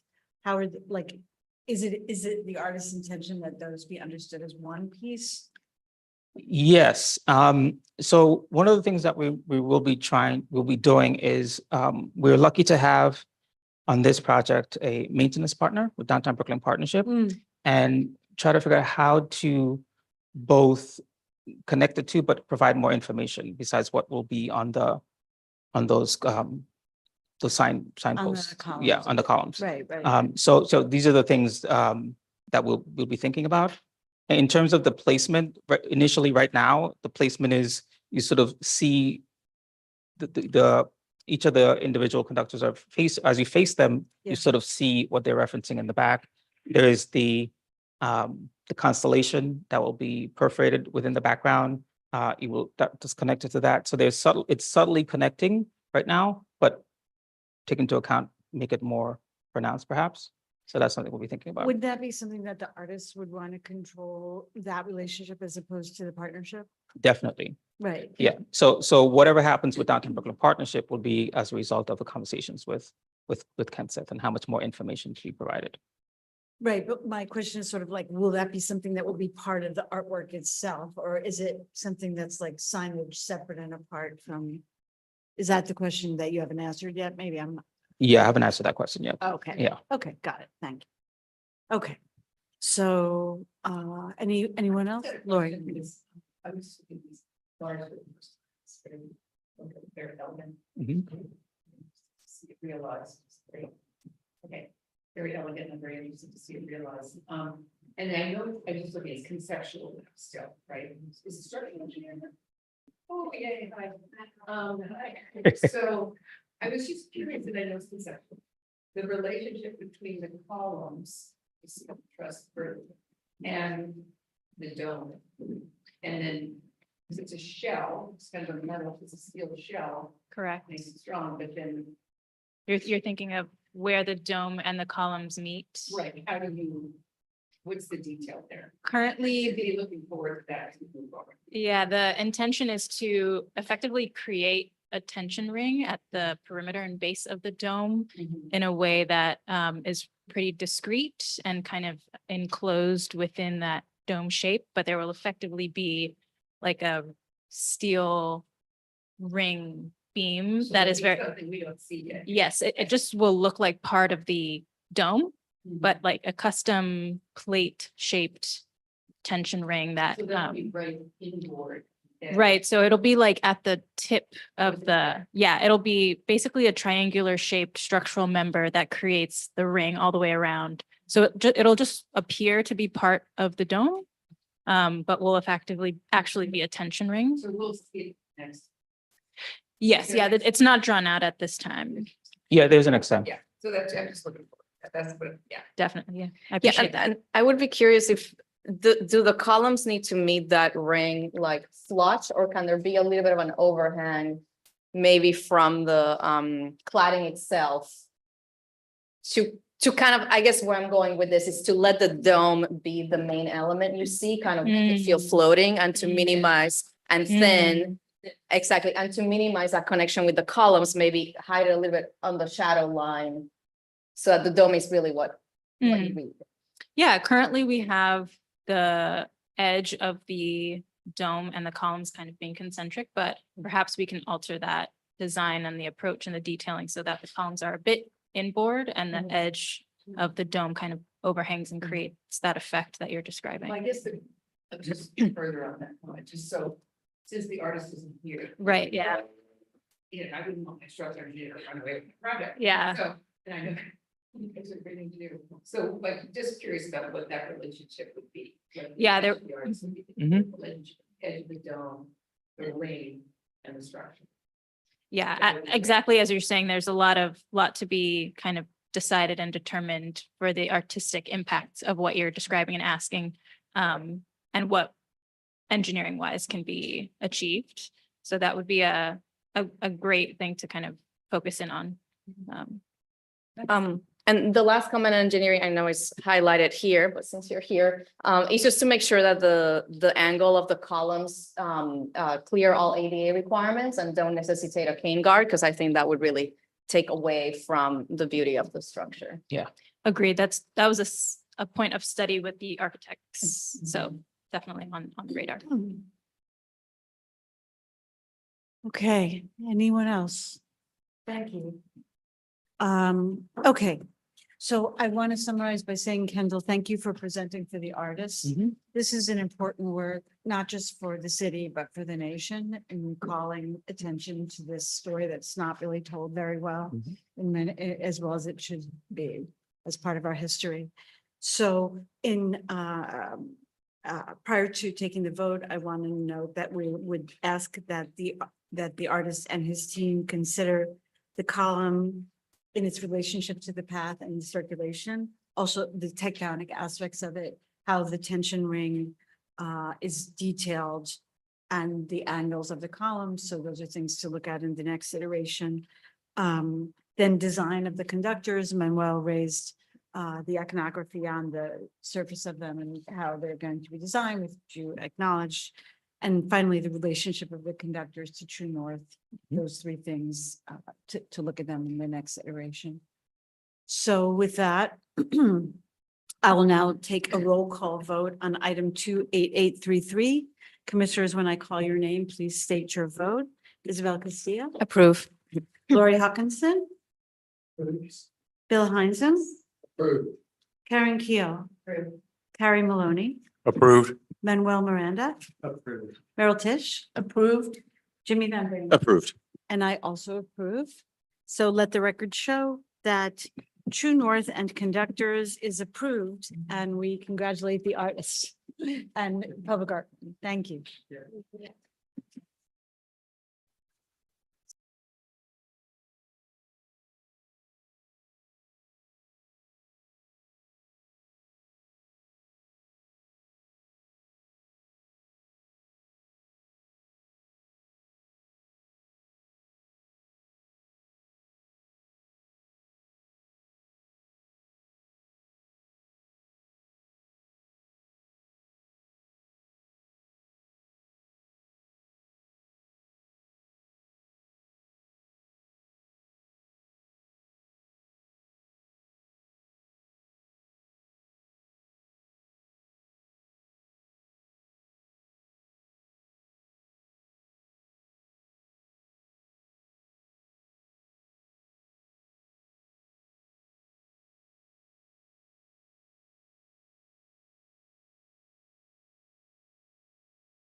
With the committee meeting with the conceptual review of the installation of Stories Shape Reality by Four Freedoms Artist Collective, including Claudia Peña, Eric Gottsman, Brian Bain, Marcus Mangani, Jared Owens, and Jamel Shabazz at the Brooklyn Detention Complex.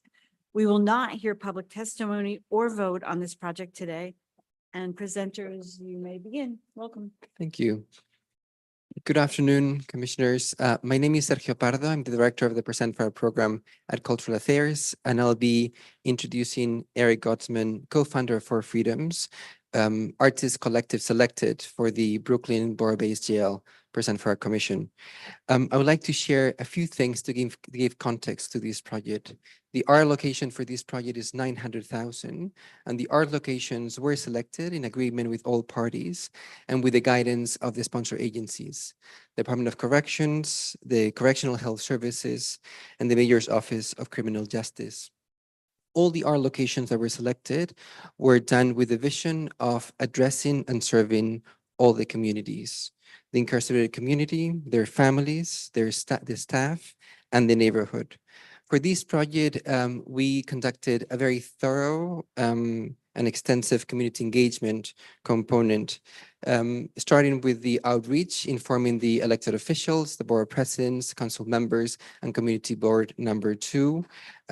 We also did specific meetings with project stakeholder groups, and we created an open call that was published in different platforms for artists to be to inform their interest to being considered for this project. For this project, we did something that we did as part of the cultural research. We had one-on-one meetings with any artist that was considered for this project.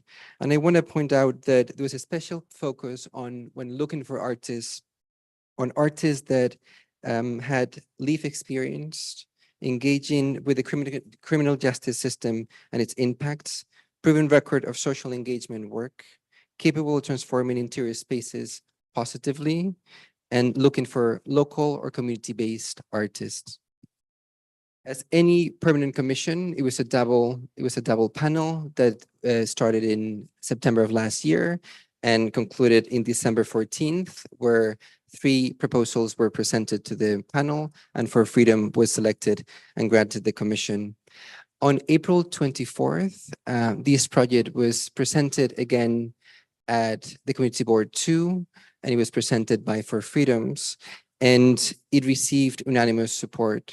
As part of this presentation, the Community Board shared a letter of support, and I would like to take a moment to share with the committee, the commissioners, and everyone in the room, a paragraph of that letter that reads, "The proposal demonstrates a creative and thoughtful approach to community input, an understanding of the social and emotional needs of the full community, including the incarcerated persons, the employees and service providers, and visitors of all ages. The committee was particularly moved by the intentionality of For Freedom's values statement, which was manifested in the inclusion of nationally recognized and contextually relevant creators.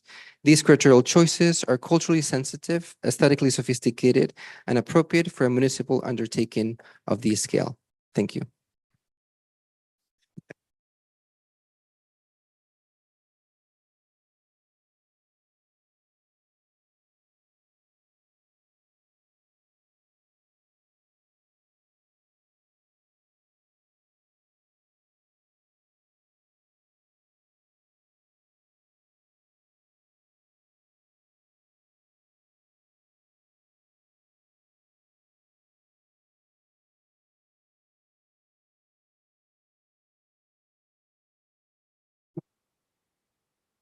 Hello, test, test. You're good. Okay, okay, cool. Okay.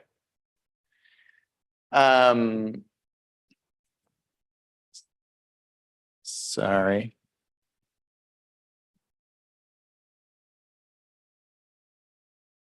Oops.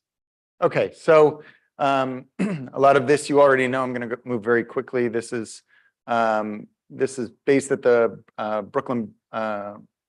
Brooklyn-based jail. This is a location plan. It's at the corner of Borum and Atlantic. These are some of the site photographs.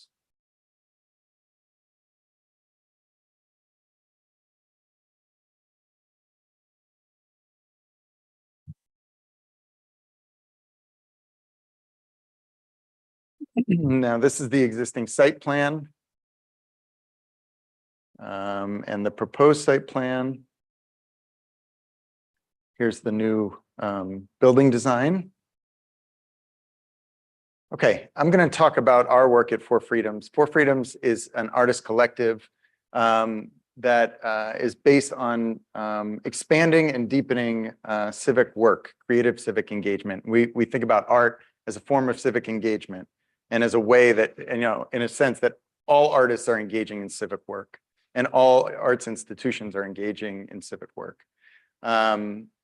Over the last 8 years, we were founded in 2016, and over the last 8 years, we've done hundreds of projects in all 50 states, all around the country, a lot of different projects here in New York City, all based on our values. I won't read them all out, but I do like to point out that, especially in this project, these values of bridging binaries and being visionary and not reactionary are really important to how we're approaching this project.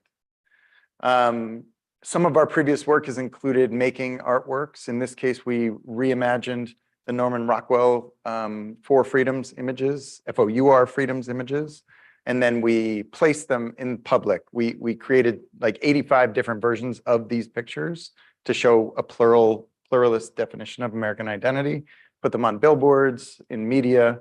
We also held town hall meetings led by artists that are intended to ask questions about these four freedoms: the freedom of speech, freedom of worship, freedom from want, and freedom from fear. One of the things that we've done over time is collaborate with hundreds of billboard artists to put messages out into the public. This is one by one of our co-founders, Hank Willis Thomas. They are us, us is them. We also design interactive projects like this project, which is a set of lawn signs that say freedom of blank, freedom to blank, for people to insert their own definitions of what freedom is into the public.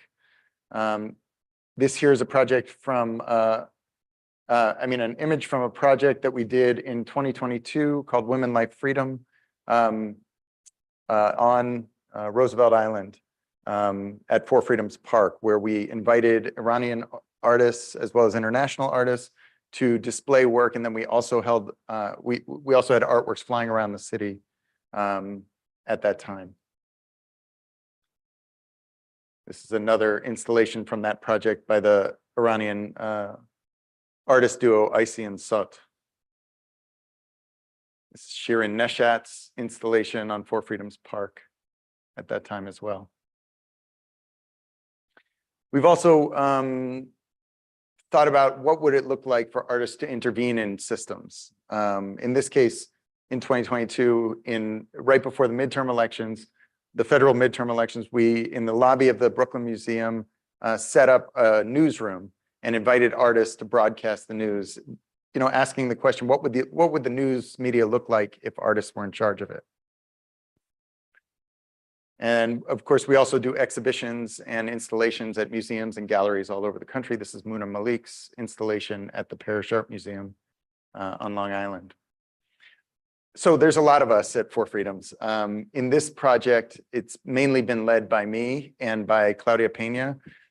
Like I said, I'm a visual artist. I've worked in collaborative projects all over the world, in Ethiopia, in Lebanon, in Jordan, in Northern Canada, here in the United States, always engaging communities in the production of collective artworks. Claudia is a lawyer by training. She's also an artist. We believe everybody's an artist. But she's been teaching at UCLA and has been working and teaching in jails and prisons for the last 20 years. And this is one of her billboards. And she's done a lot of work in organizing. This is here with Dolores Huerta around a performance that she produced called Lyrics from Lockdown. This is one of my installations at the Addison Gallery Art Museum in Massachusetts, where I was working with a community in Northern Canada to take images from their archive and repopulate them with new oral histories, in this case, via Facebook. And this is an installation I did in Ethiopia with young people affected by HIV/AIDS who travel around an exhibition around the country with me. Okay, so this brings us to our Percent for Art project. The overview here is that we've created a series of phases where we'll be collecting oral narratives from people who are incarcerated, as well as by families of people who have been incarcerated, as well as oral histories of neighbors and oral histories of staff of the jail. And we will use those oral histories. We will collect them. That will be here in phase 2. We already finalized the idea in phase 1. We're moving now on to collecting these oral narratives, designing an archive, and then commissioning artist collaborations with the artists that were named at the beginning of the presentation, and then installing them in the jail. I'm sorry? Be doing oral histories of the victims of as well. Of crimes? Yeah, just because I sit at a place where we graduate people who are incarcerated, and I go to those graduations. And one of the things that makes it extraordinary, in my opinion, is the including victims, and it just becomes a whole different prototype. Yeah. So I'm just curious if you do that at all. Absolutely, absolutely. And I I would like to our graduations. would love that. Thank you. One of our graduates is was paroled after 19 years and is getting his law degree from Yale next week. Amazing. What program is that? SUNY Oneonta. Okay, cool. Yeah, I would love to learn more about that. Yeah, and one of the things that Claudia talks about a lot in her work in transformative justice is the importance of bringing all the stakeholders to the table. I mean, already in some of the early designs, we've been thinking about that, and it also in the selection of community members as well.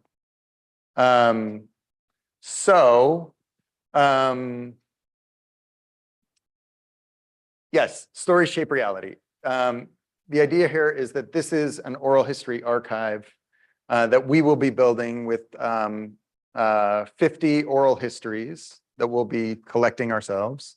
And those oral histories will themselves be assembled into an archive, which we think of as an artwork, as well as serving as inspiration for artworks that will be physical artworks inside and outside the jail.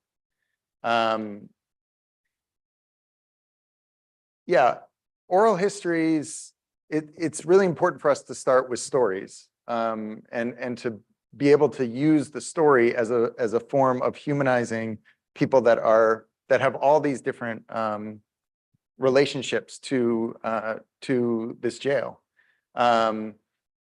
We want to make these oral histories available both inside the jail as well as outside the jail. So we're going to be creating an online archive that will be available to people outside the jail, as well as a physical in-person archive of the oral histories inside the jail. And the artworks that will flow from the oral histories will be installed inside and outside the jail in ways that I'll show you in a moment. I mentioned briefly that stories are a really important way for humanization, for understanding the complexity of human experience. For us, as well as within oral history practice, I think this is like an incredibly powerful tool to collect the voices of people directly involved and directly affected by the building, by the building of this jail. So who are we planning to interview? 25 people in custody, 10 facility and staff, 10 family members of persons in custody, as well as 5 neighbors and community members. And I would point out just to your question, I think a lot of people involved in these 50 people are also people who have been victims of crimes as well. So our plan here is we are going to start the week after next. We are at the point where I think I can confidently say we are going to be starting the week after next to collect 5 oral histories. And those first initial 5 oral histories, bless you, of people in custody will inform the artist to develop their final proposal for what the artworks are going to look like. Once these interviews are conducted, then we are going to be working with the artist collaborators to develop their artworks. And then we will also concurrently be completing the rest of the oral histories over the next 6 months.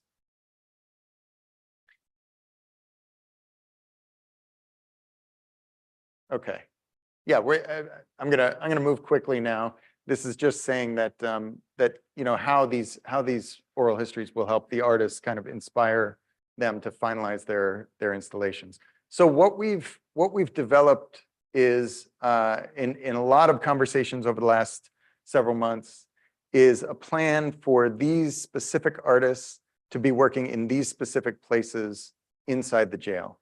I'll go through these individual places and also the artists. These are the artwork locations overview. So you can see there's some outside here in the public plaza. There's some in the lobby. There's one by the staff entrance. And then there's going to be some on the 14th floor of the building in the program spaces, as well as in the visiting space on the 4th floor. Okay, so what I have here are scripts that the artist sent me to read about their own practice and their own work. So I'm going to do that while I flip through some of their work. The son of Caribbean immigrants to Brooklyn, Breon Bain is an artist, activist, poet, actor, and hip-hop theater innovator whose work focuses on justice reform. Bringing art into prisons since 1989, Bain has performed and lectured at over 300 universities and correctional facilities worldwide. A Tony-nominated theater maker, Breon has sold out performances on 3 continents, produced for Colored Girls on Broadway, and featured in the Emmy Award-winning LA Stories. His one-man hip-hop theater production, Lyrics from Lockdown, shares his experience of wrongful incarceration while at Harvard Law and connection to a poet wrongfully sentenced to death row at 17. His performances and workshops have reached 25 states and spawned performing arts and higher education initiatives at prisons around the globe, from the UK to Uganda and South Africa. After teaching courses in the arts on Rikers Island for over a decade, Bain founded the prison education program at NYU to offer higher education degrees to men incarcerated in upstate New York, and then launched and directed the prison education program at UCLA. Bain now serves as founding co-director with Claudia Pena at the Center for Justice at UCLA, a multidisciplinary hub housing a range of visionary programs, organizations, initiatives, faculty, staff, and administrators who are engaged in local, national, and global work for justice. This is Breon's book. I believe Breon was on the Zoom, but I think he had a class that he had to teach at 1:30, so we may have just missed him. I'm here. Oh, you're here. Great. I'm here. Hey, Got a Breon. couple more minutes. Peace and blessings, everybody. Wonderful to be with you all. Was there anything you wanted to share, Breon? No, just that this is an important project, and the oral histories, I think, are, as you pointed out, such a critical part of it. Also, to the comment that was made, including the voices of survivors, is definitely an important piece of it as well. So all of that resonates with me. Really honored to be a part of this conversation. Thank you, Breon. Thanks for being here. My pleasure. I'm going to move on to, okay, so Breon's artwork is going to be here in the plaza on the corner of Borum and Atlantic. And based on the oral history texts, excuse me, based on the oral history text, Breon is going to be editing those texts into a poem that will be installed along the what do you call it, the sidewalk, the pavement, the ground, and the benches in the plaza there. Here you can see the elevations here. And these locations with the purple is essentially where this poem will be installed. including on the backs of these concrete benches and on the ground.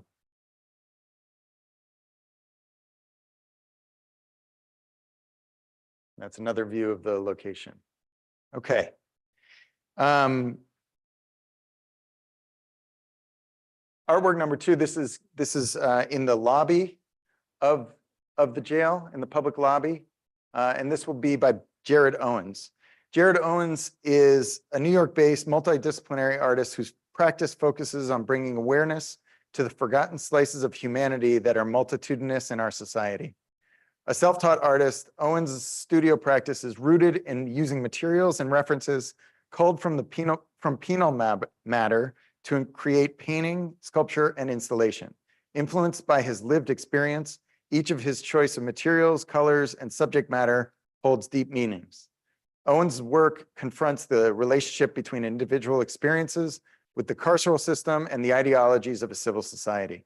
In Owens' abstract paintings, combined with his precise use of color, which varies across the surface of his paintings, both in tone and intensity, a network of humans, a community, seems to take form amongst these figures, one which the spectator is invited to join on equal terms.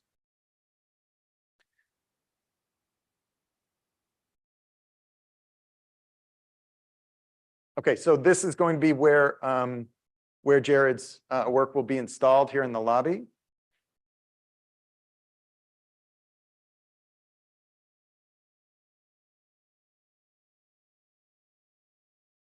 All right, number 3, Jamel Shabazz. So it's really important for us that these artworks address multiple audiences, right? So the public is addressing the audience outside the jail. The artwork by Jared Owens will be inside the lobby where families will be going through to visit with their family members. This artwork here by Jamel Shabazz will be at the staff entrance, so it will be targeted towards the staff. Jamel Shabazz is an artist born and raised in Brooklyn who also worked as an officer at the NYC Department of Correction from 1983 to 2003. Shabazz's work extensively documents various aspects of life in New York City, from youth culture to a wide range of social conditions. Preserving culture and social history has been the main goal throughout his career. Shabazz's body of work shows reality while centering the power of joy, provokes thought while contributing to a visual record of time and history. His studio practice is more than photographing people. It's about getting to know the various personalities, making a connection, and forging relationships.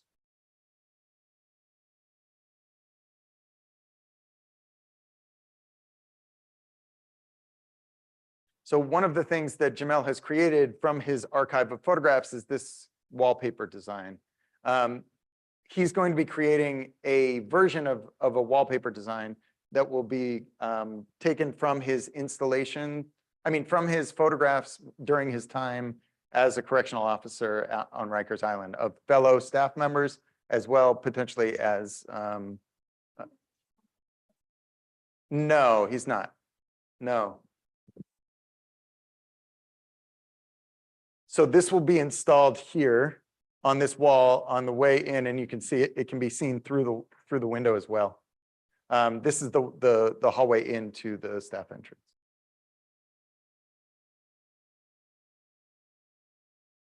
Okay, in artwork number 4, we're going to be, for Freedoms, we'll be placing artwork inside the contact visiting area. And that will be on this wall over here on the left-hand side. We will be using the kind of techniques that we used to develop billboard designs for this artwork. All right, artwork number 5. Marcus Mangani is a Brooklyn-based artist. Well, I'll just mention this is going to be inside the programming area on the 14th floor. Marcus Mangani is a Brooklyn-based multidisciplinary artist. In his studio practice, Mangani draws on his lived experience with the carceral system by utilizing light reflection, refraction, and sun mapping techniques he first discovered in solitary confinement. Mangani's work explores the role light plays within our physical and social environments. As an artist, this project is an opportunity to redefine institutional lighting and create a space for hope. Many of Mangani's community live without a voice or outlet to express and process their trauma inflicted by the carceral system, and therefore sometimes fall back into the revolving door of imprisonment. Being a part of this project and contributing something site-specific that can be accessed by all persons in custody is not only a privilege, it's a meaningful responsibility. And Marcus's practice revolves around the healing qualities of light and the possibility of both artificial and natural light as providing spaces for healing.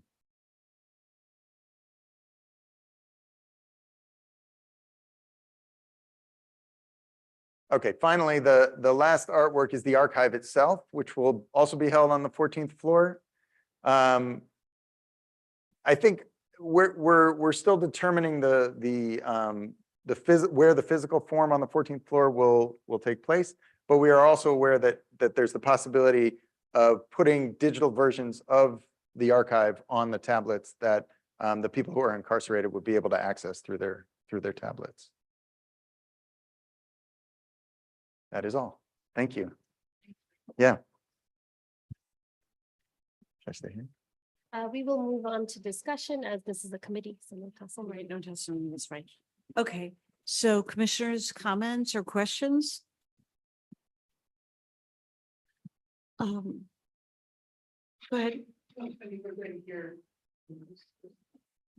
I don't know that we are. No, you don't have any other additional presenters, do you? Nope, just Right. me today. Okay, yeah, Yep. no, it's just, and this is not a vote today, so there's no public testimony. So go ahead, Laura. Yeah. Thanks. I mean, it's very, I mean, I appreciate the number of you working together on this project and the depth of it and the research you'll be doing. I had a quick question about the 5 interviews. I assume that's from different groups. You're not just going to go into one group. For the community The members? sampling, the 5, you said we're starting with 5 Oh. interviews. Oh, yes. Well, I think for the very beginning, we're going to be starting with the people who are incarcerated. We've been given permission, I think I can say, that to by DOC to go in and collect interviews, oral histories. So we're going to start with the people who are incarcerated. Yeah. Yeah. Great. I mean, Yeah. it's fantastic. I look forward to seeing it develop. Thank you. Thanks. Agree, it's very ambitious and sensitive project. And I'm raising a question about Brian's piece, which I don't know if he's still on. Brianna, are you still there? Nope. Okay, so you can answer it maybe. Yeah. Did he consider any other surfaces besides the benches and the ground plane? Because the reason I asked that question is we've had other public artworks presented on both the ground plane and on bench surfaces. And in addition to the fact that there are rules regarding distinctive paving and what you can do on the ground, but let's set that aside because sometimes there can be exceptions. There's also the question of just if these are actually a poem that goes out of the words of an interview of an incarcerated person. Is there a risk that it would be disrespectful to be sitting on their words or walking on their words, and how it would end up being weathered and other things that happen to the things on those surfaces? So I guess I'm wondering if the artist has considered perhaps other surfaces. Yeah, I mean, I think Oh, there. yes, all right. Oh, you're here still, great. Can you hear us? He's on mute. Okay, Would you like to? we can't hear you. Yeah, there we go. I wasn't allowed to unmute myself, so thank you for that. So, to the point made, duly noted. I think it's an important concern to think about. I'm also deeply inspired by the Spanish Harlem graffiti artist De La Vega, who folks may be familiar with. He and other artists who have done extensive work on sidewalks, specifically because of the traffic and the amount of eyeballs that it attracts to it. So I don't feel that.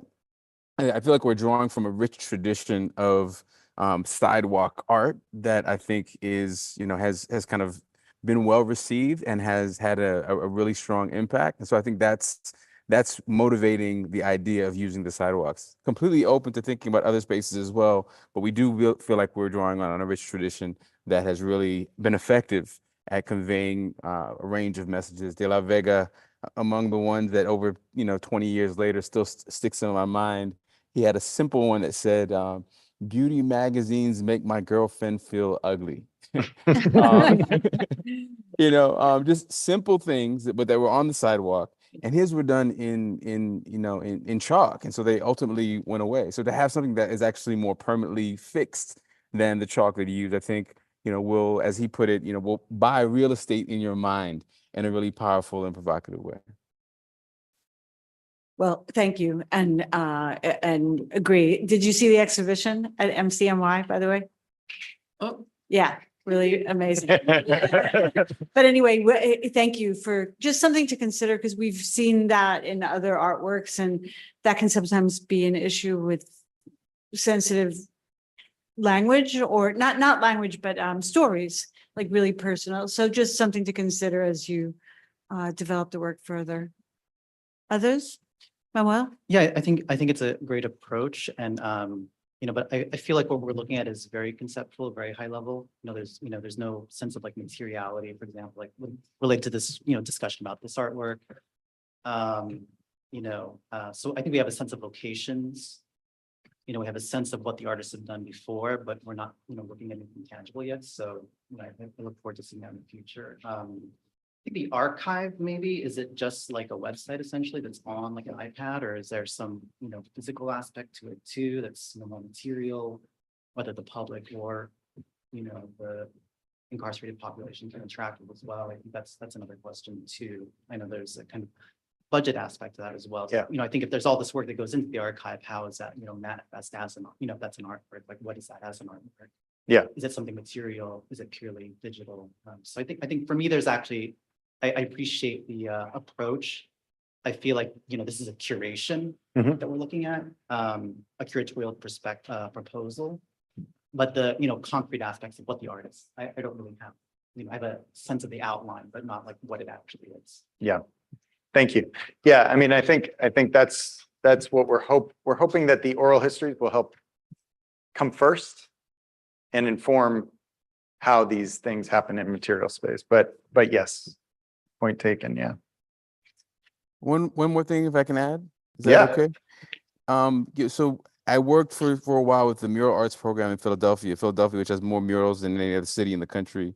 And one of the things that they did really effectively was to use QR codes on their murals to give folks an entry point into other digital resources that are related to their artwork. And so I think that's something that we could consider. We obviously want to see what flows from the interviews, as Eric said, but I think that's one way that we can sort of integrate current technology and give folks access to more art and to more information, to more resources through the portal of the art that's displayed on the sidewalk, whatever services we ultimately end up using. Yeah, and thanks, Brian. And there is a budgetary aspect that we're addressing in terms of, not in terms of creating the thing in terms of creating the archive that will be inside the jail, but to make it available to a wider public. So we're trying to see if we need to think about that as a separate program that we raise for. Yeah. Commissioners, I'll quickly summarize it unless there's some more comments. Okay, so Eric, thank you so much for the presentation of this and the vision of it.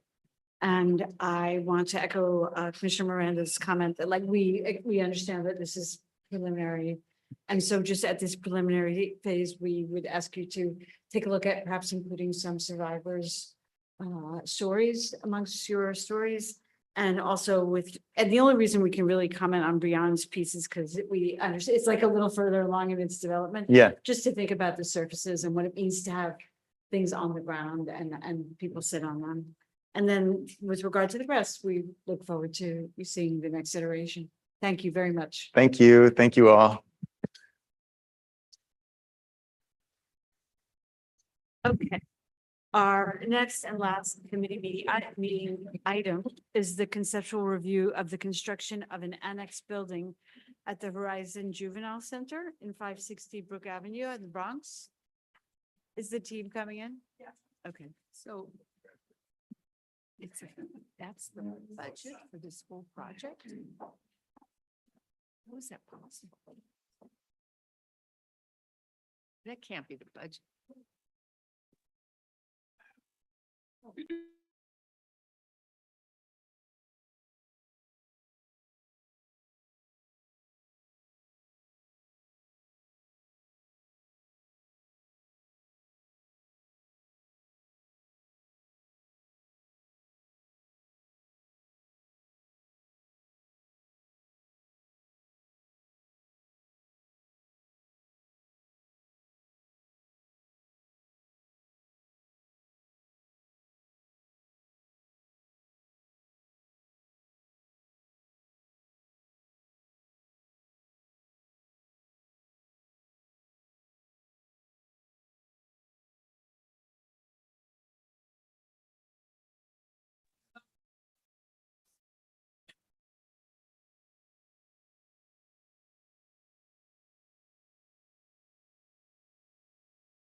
For this whole building? What?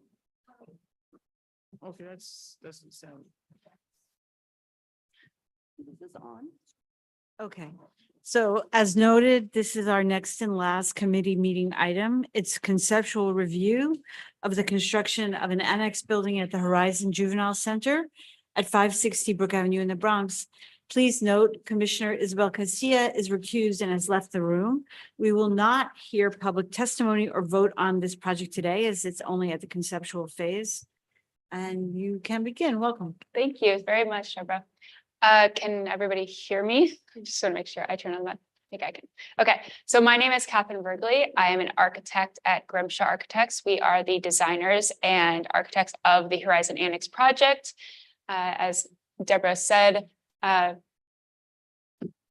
this is not working that way. Oh, there we go. Okay, thank you.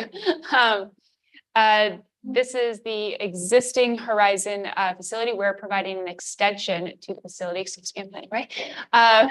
It is a youth detention center. It is located in the South Bronx in the Mott Haven neighborhood. Here in the outlined red area is the existing facility. You can see the facility kind of in the B shape with the outdoor recreation area surrounding it.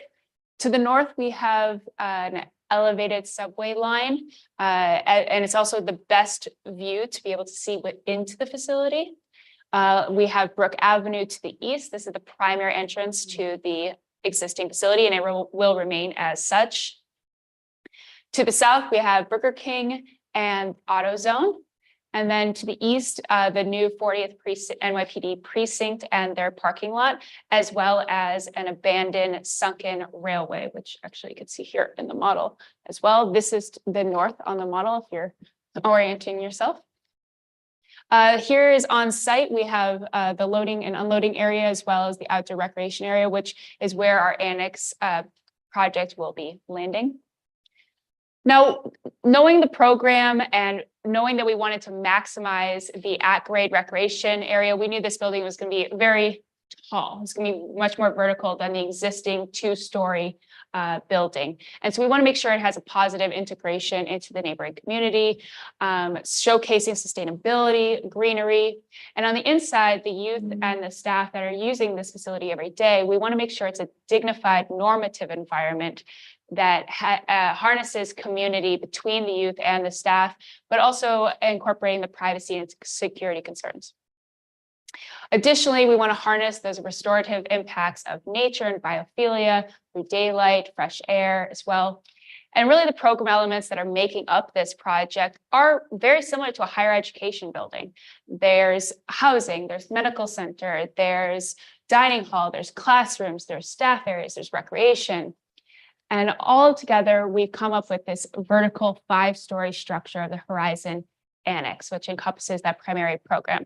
But because we're landing on their existing outdoor recreation area, we need to replace that recreation area in kind. So we came up with the elevated recreation platform on the left, which has 2 basketball courts and a multi-purpose field.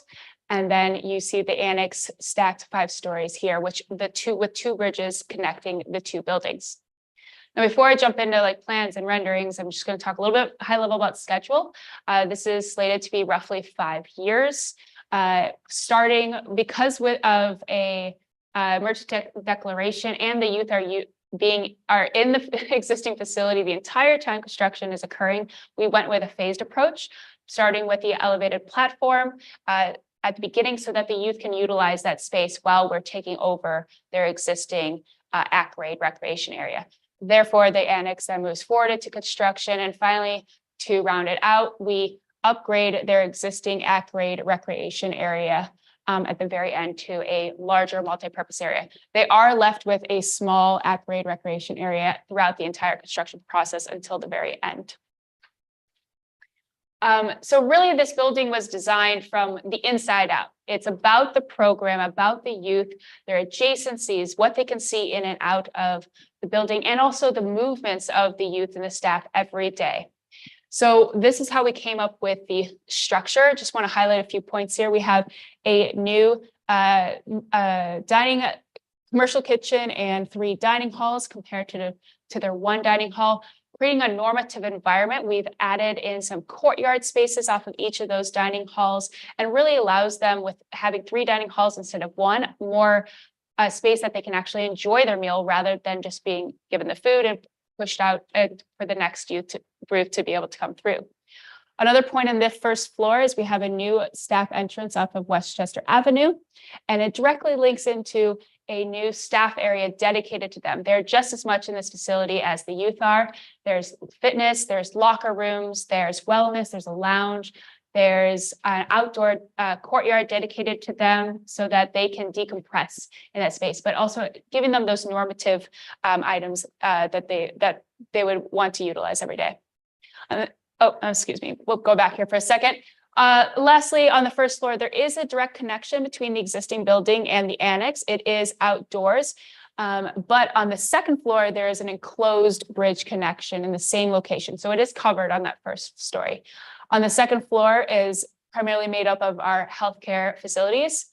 On levels 3 through 5 are all very similar. We have a north and south housing hall made up of 8 bedrooms each. And then in the center here is the education area with classrooms and program spaces.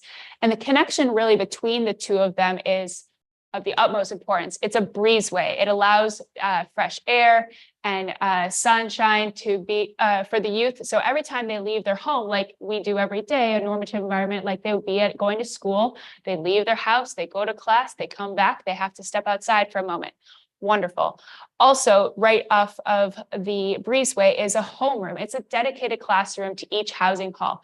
So they get into that classroom, they can get to their class every day without having to pass any other housing hall, and then transition directly to all their other classes throughout the day. Also on levels 3 through 5 is the connection to the elevated platform. On our upper floor, on our roof, we have MEP spaces and some horticultural programs so that the youth can get their hands dirty, grow food, learn about biophilia, nature design. It's also sustainability.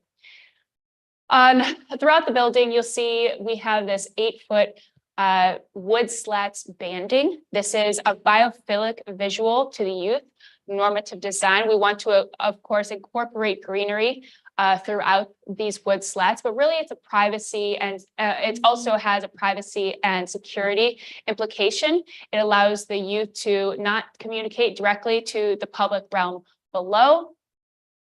And also the public are not visually capable of seeing the youth that are in this facility, given the fact that they are minors, or most of them are.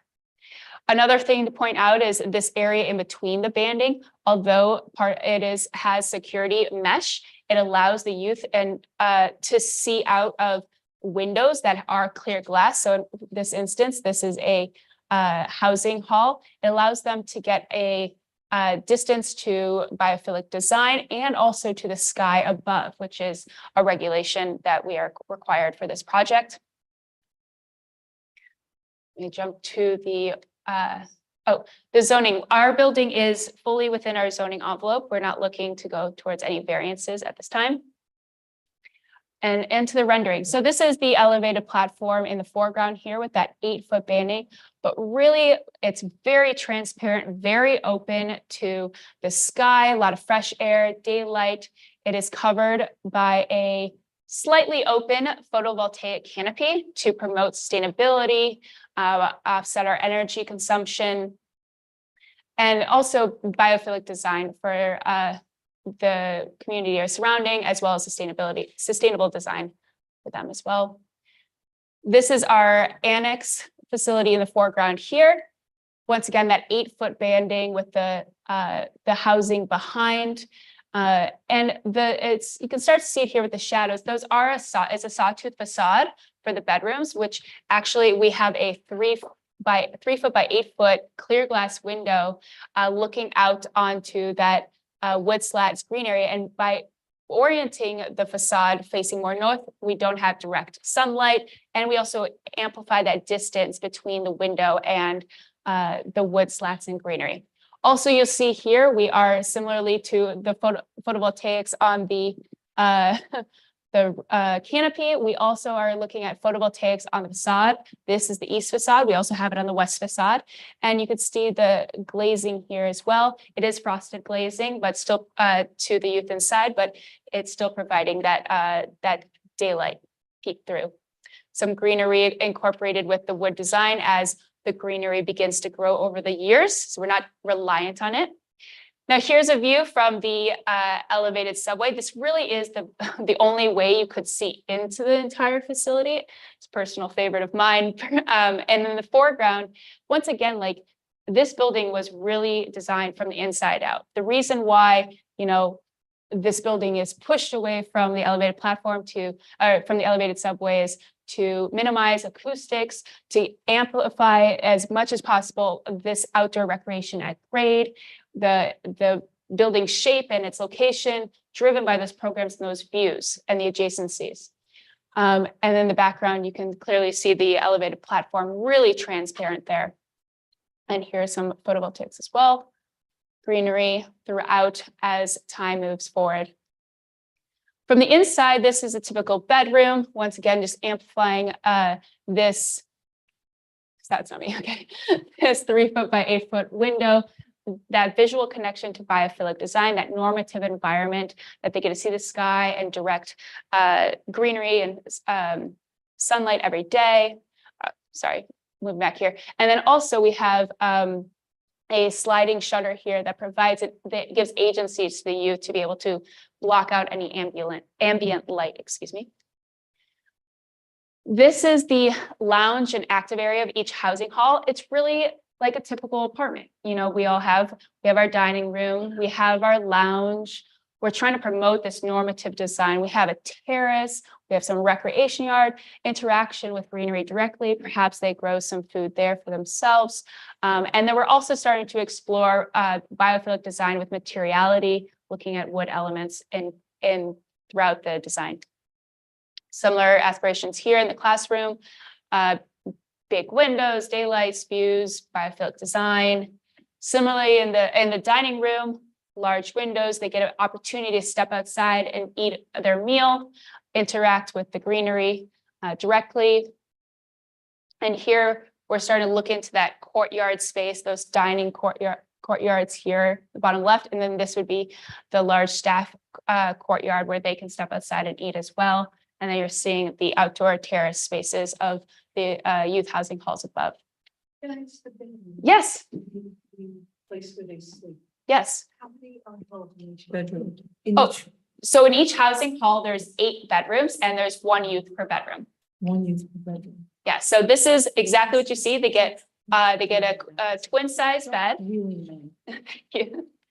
And a desk and a bookshelf. And I think there'll also be some sort of writing surface in here as well for them to store books, practice schoolwork, etc.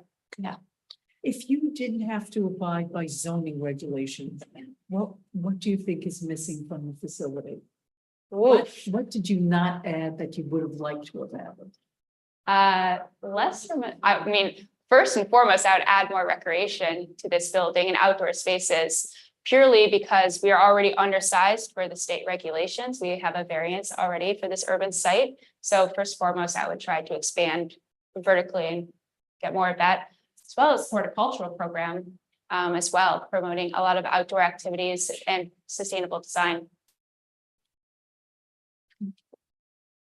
Just going to jump ahead here. Last few slides here. Many of the renderings you already saw, the exterior palettes, photovoltaics, greenery, woods, and we have, of course, security glass and screening mesh as required. Starting to understand how we integrate the greenery with the wood slats and the security mesh. We do have a landscape architect on staff. We're looking at seasonal and evergreen plantings and also low maintenance, of course. And to round it out, we have started the process of Percent for Art. We've allocated a lot of locations that are visual to the public and then also for more of the staff and youth on the inside and a combination of all three. And that is it. How do you do it, time? Any questions? Happy to flip back to any slide, and the model is in front of you. I'm happy to orient yourself. I'm going to actually flip it around here so I can hold it up a little bit. So the north is up here. You have that elevated subway, the three primary buildings that makes up the annex, and then the elevated platform with the relationships to the existing building and the at grade. There is a connection. That bridge here is on level 2, and then you can see that sunken railway behind it as well. Okay, there's no testimony because this is conceptual, so comments? I can begin. I'm going to ask a question that Isabel was wondering, and Catherine, can you speak to us about the mechanism to have the plants survive? Besides sunlight and water. Yeah, well, yeah. Yeah, so we've just started to try to understand exactly that point here with our landscape architect. Obviously, we're looking into really beds or containers that have, certain amount of soil that needs to be retained. We're trying to understand the openings of the wood slats to make sure that they're getting the daylight that they need and the water that they need. We'd have integrated irrigation systems throughout to make sure that that's not a problem. We're looking at many different types of species in general to just understand that, we don't have to maintain. We think it's important that we also incorporate seasonal plants so that you see the seasons changing as well. That's a biophilic that we incorporate. We really haven't gotten too far other than that, of just understanding generally where we want to go and just understanding the size of the planter boxes that are needed. Obviously, it's going to depend on structure, but we're really early on. We're looking at actually many different designs, even beyond what we've given here. We're looking at some other incorporations of like tree locations rather than vines. We're looking at bushes and hedges and different types of things throughout the design, but we're so conceptual right now. Yeah, Unfortunately, yeah. I can't give you a straight Well, answer. you have to be conceptual before you're understood. Okay, well, thank you. So just to, Hi. So great. Much needed facility. Thank you very much for taking Yes. this. So just to follow on the biophilic, because you keep using that word. Yes, over and over biophilic, again, I'm yes. looking like, where is it? Yeah. What is biophilic? Yeah. Yeah, what is it? So biophilic design. Tell everybody what. Yeah. So biophilic design is really looking to nature and incorporating nature. And that can be as simple as a plant. It could be as simple as wood. It could be wood veneer. It could be natural wood. It could be calming colors that we associate with nature. So it might be blues and greens and softer pastels. It incorporates daylight, natural air, fresh air. By the word biophilic really encompasses all of those aspects. So you're expanding it beyond plant, which is Correct. the usual definition. Which of is it. the usual Right, the definition. usual definition is, I look at plants like. Mhm. Yes, need the hospital environments plants. and all this. So just to stay on the plant thing for a minute, so I think it'll be great to have the landscape architect incorporate into the design, the concept for the biophilic. Yes. Specifically, like the shrubs and plants, like where Yeah, they are. yeah, where they And are. where they should be according to the light and how they'll most benefit the people. Yeah. Right, because that's, I know what you really want. That's what we really want to do. Right, We, really want. we want them to be able, the youth to be able to see all the plantings throughout their movements of the Right. day. So I mean, that'll be really important to demonstrate. 100%. That we'll really be looking forward to seeing. And then, you know, like I'm zooming in as an architect, oh, what, how wide are those slats in the wood? And you know, I'm sure that's something that you're looking at. 'cause it's Absolutely. both from the inside, the dimension that gives a certain, you know, whatever protection. Yep. But that also lets the light come in. So that's a very critical dimension that I know will require study, light studies, solar studies and all that, that we'll be looking forward to seeing both Yep. for the plants and for the people. 100%. We are actually this week in the process of doing that exact study and looking at the wood slats and how they might even be able to be oriented in different ways to amplify light collection, but minimizing views that we might need to hinder. And then I guess a part of it that's, you know, I'm really jumping the gun here, but it's, I know it's out of your wheelhouse in terms of your job, let's say. But what if I think about maintenance? So we do have to think about, like, how is something 100%. maintained? How is it made? So I'm kind of talking for Isabel here, but I'm also concerned as the architect because you're using the word so frequently Yep. as a conceptual idea for the architecture. Yes. So how do we maintain, I mean, you kept talking about, these are just things that you know, Yeah. you can't really No. answer right now because we don't know what the plans are. But I'm really looking forward to seeing and understanding how that will all be maintained because we know. I mean, I've done city projects, but we know, you know, Mhm. budget for maintenance. So that's going to be really great to understand. So we've actually started to think of exactly that. Mhm. And actually these walkways you see here, which have the plantings right now on them. These are actually maintenance pathways that are doing kind of dual purpose. They're providing that exterior view for the youth to the greenery. The maintenance pathways are obviously maintained by the staff. They're also providing a route to an external entry into our shaft spaces. So that the maintenance workers don't have to go through the housing hall to maintain like a bathroom or anything like that. And then tertiary, they're also fire egress. So these spaces are very purposeful in our design and limit the interaction between a maintenance worker and the youth daily. Now that's primarily where a lot of this greening is. And then we're still working on how to maintain and for security purposes, the greenery that is currently in these outdoor recreation areas on the housing hall. Yeah, so that's what you see here. But it's like you said, it's very early. We're still starting. I mean, that's kind of it. And then I'm just, you know, I look forward to understanding the materiality of the building. I mean, that's all to come. Yeah, all to come. Mhm. Yeah, but I mean, from materiality, of course, the solid surfaces, majority of them are, we do have photovoltaics here and here and here, maximizing where we can harness that energy. And then we have security glass elsewhere. But we're still studying, of course, the materiality everywhere.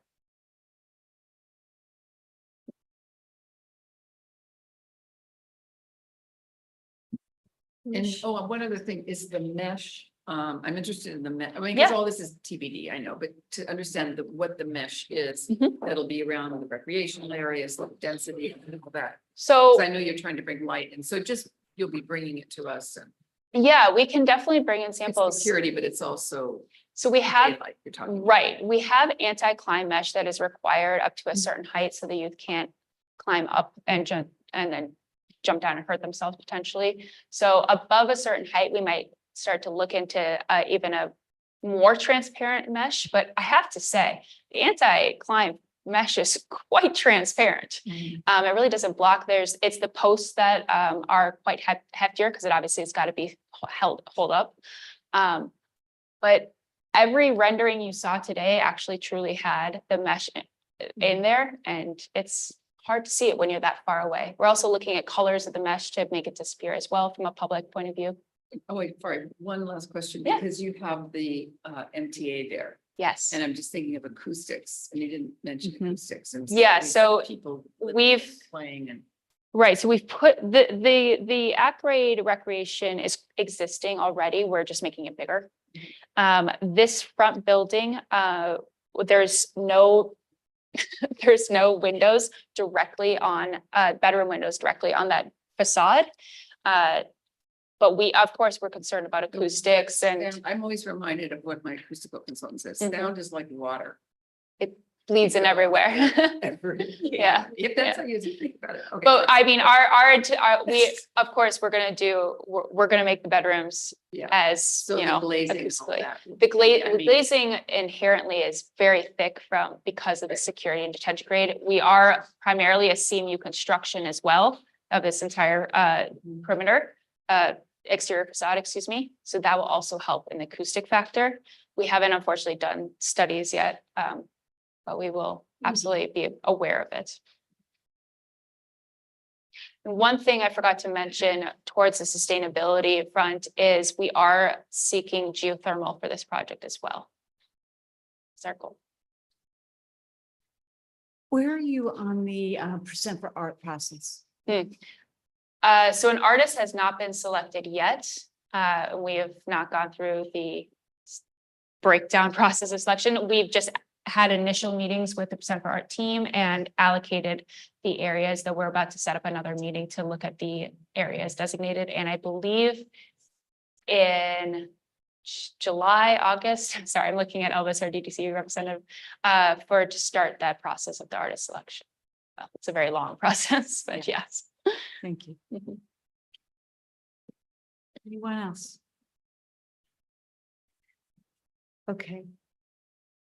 Okay, so we are looking for, well, first of all, let me just say, we really appreciate, and I'm going to echo Lori that you brought up the question of biophilia a lot. Yeah. And certainly that's a strategy that will be very welcome in a facility like this for young people. So we really appreciate the humanity that you're bringing to this design.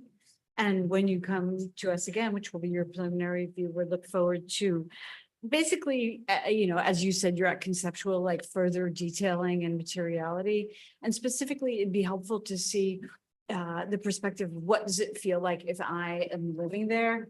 You Yes. know? So if I'm in my room and let's say you use Parthenosis, right, which would be a good Virginia creeper, like a good choice. Yeah. What's it like in winter? What's it like in summer? That kind of level of detail. And then thinking also about how those things get maintained would be useful to work with your client, make sure they have a Absolutely. good stewardship plan. Thinking about acoustics and being up to speed to that. Yeah. And then also maybe specifying where you are in the percent for art process and where, what locations you've identified. So that we can begin to think about that as well. Sounds great. We will Okay. absolutely come prepared. All right, well, we look forward to that. And with that, that concludes our meeting and the public meeting is now adjourned. Thank you.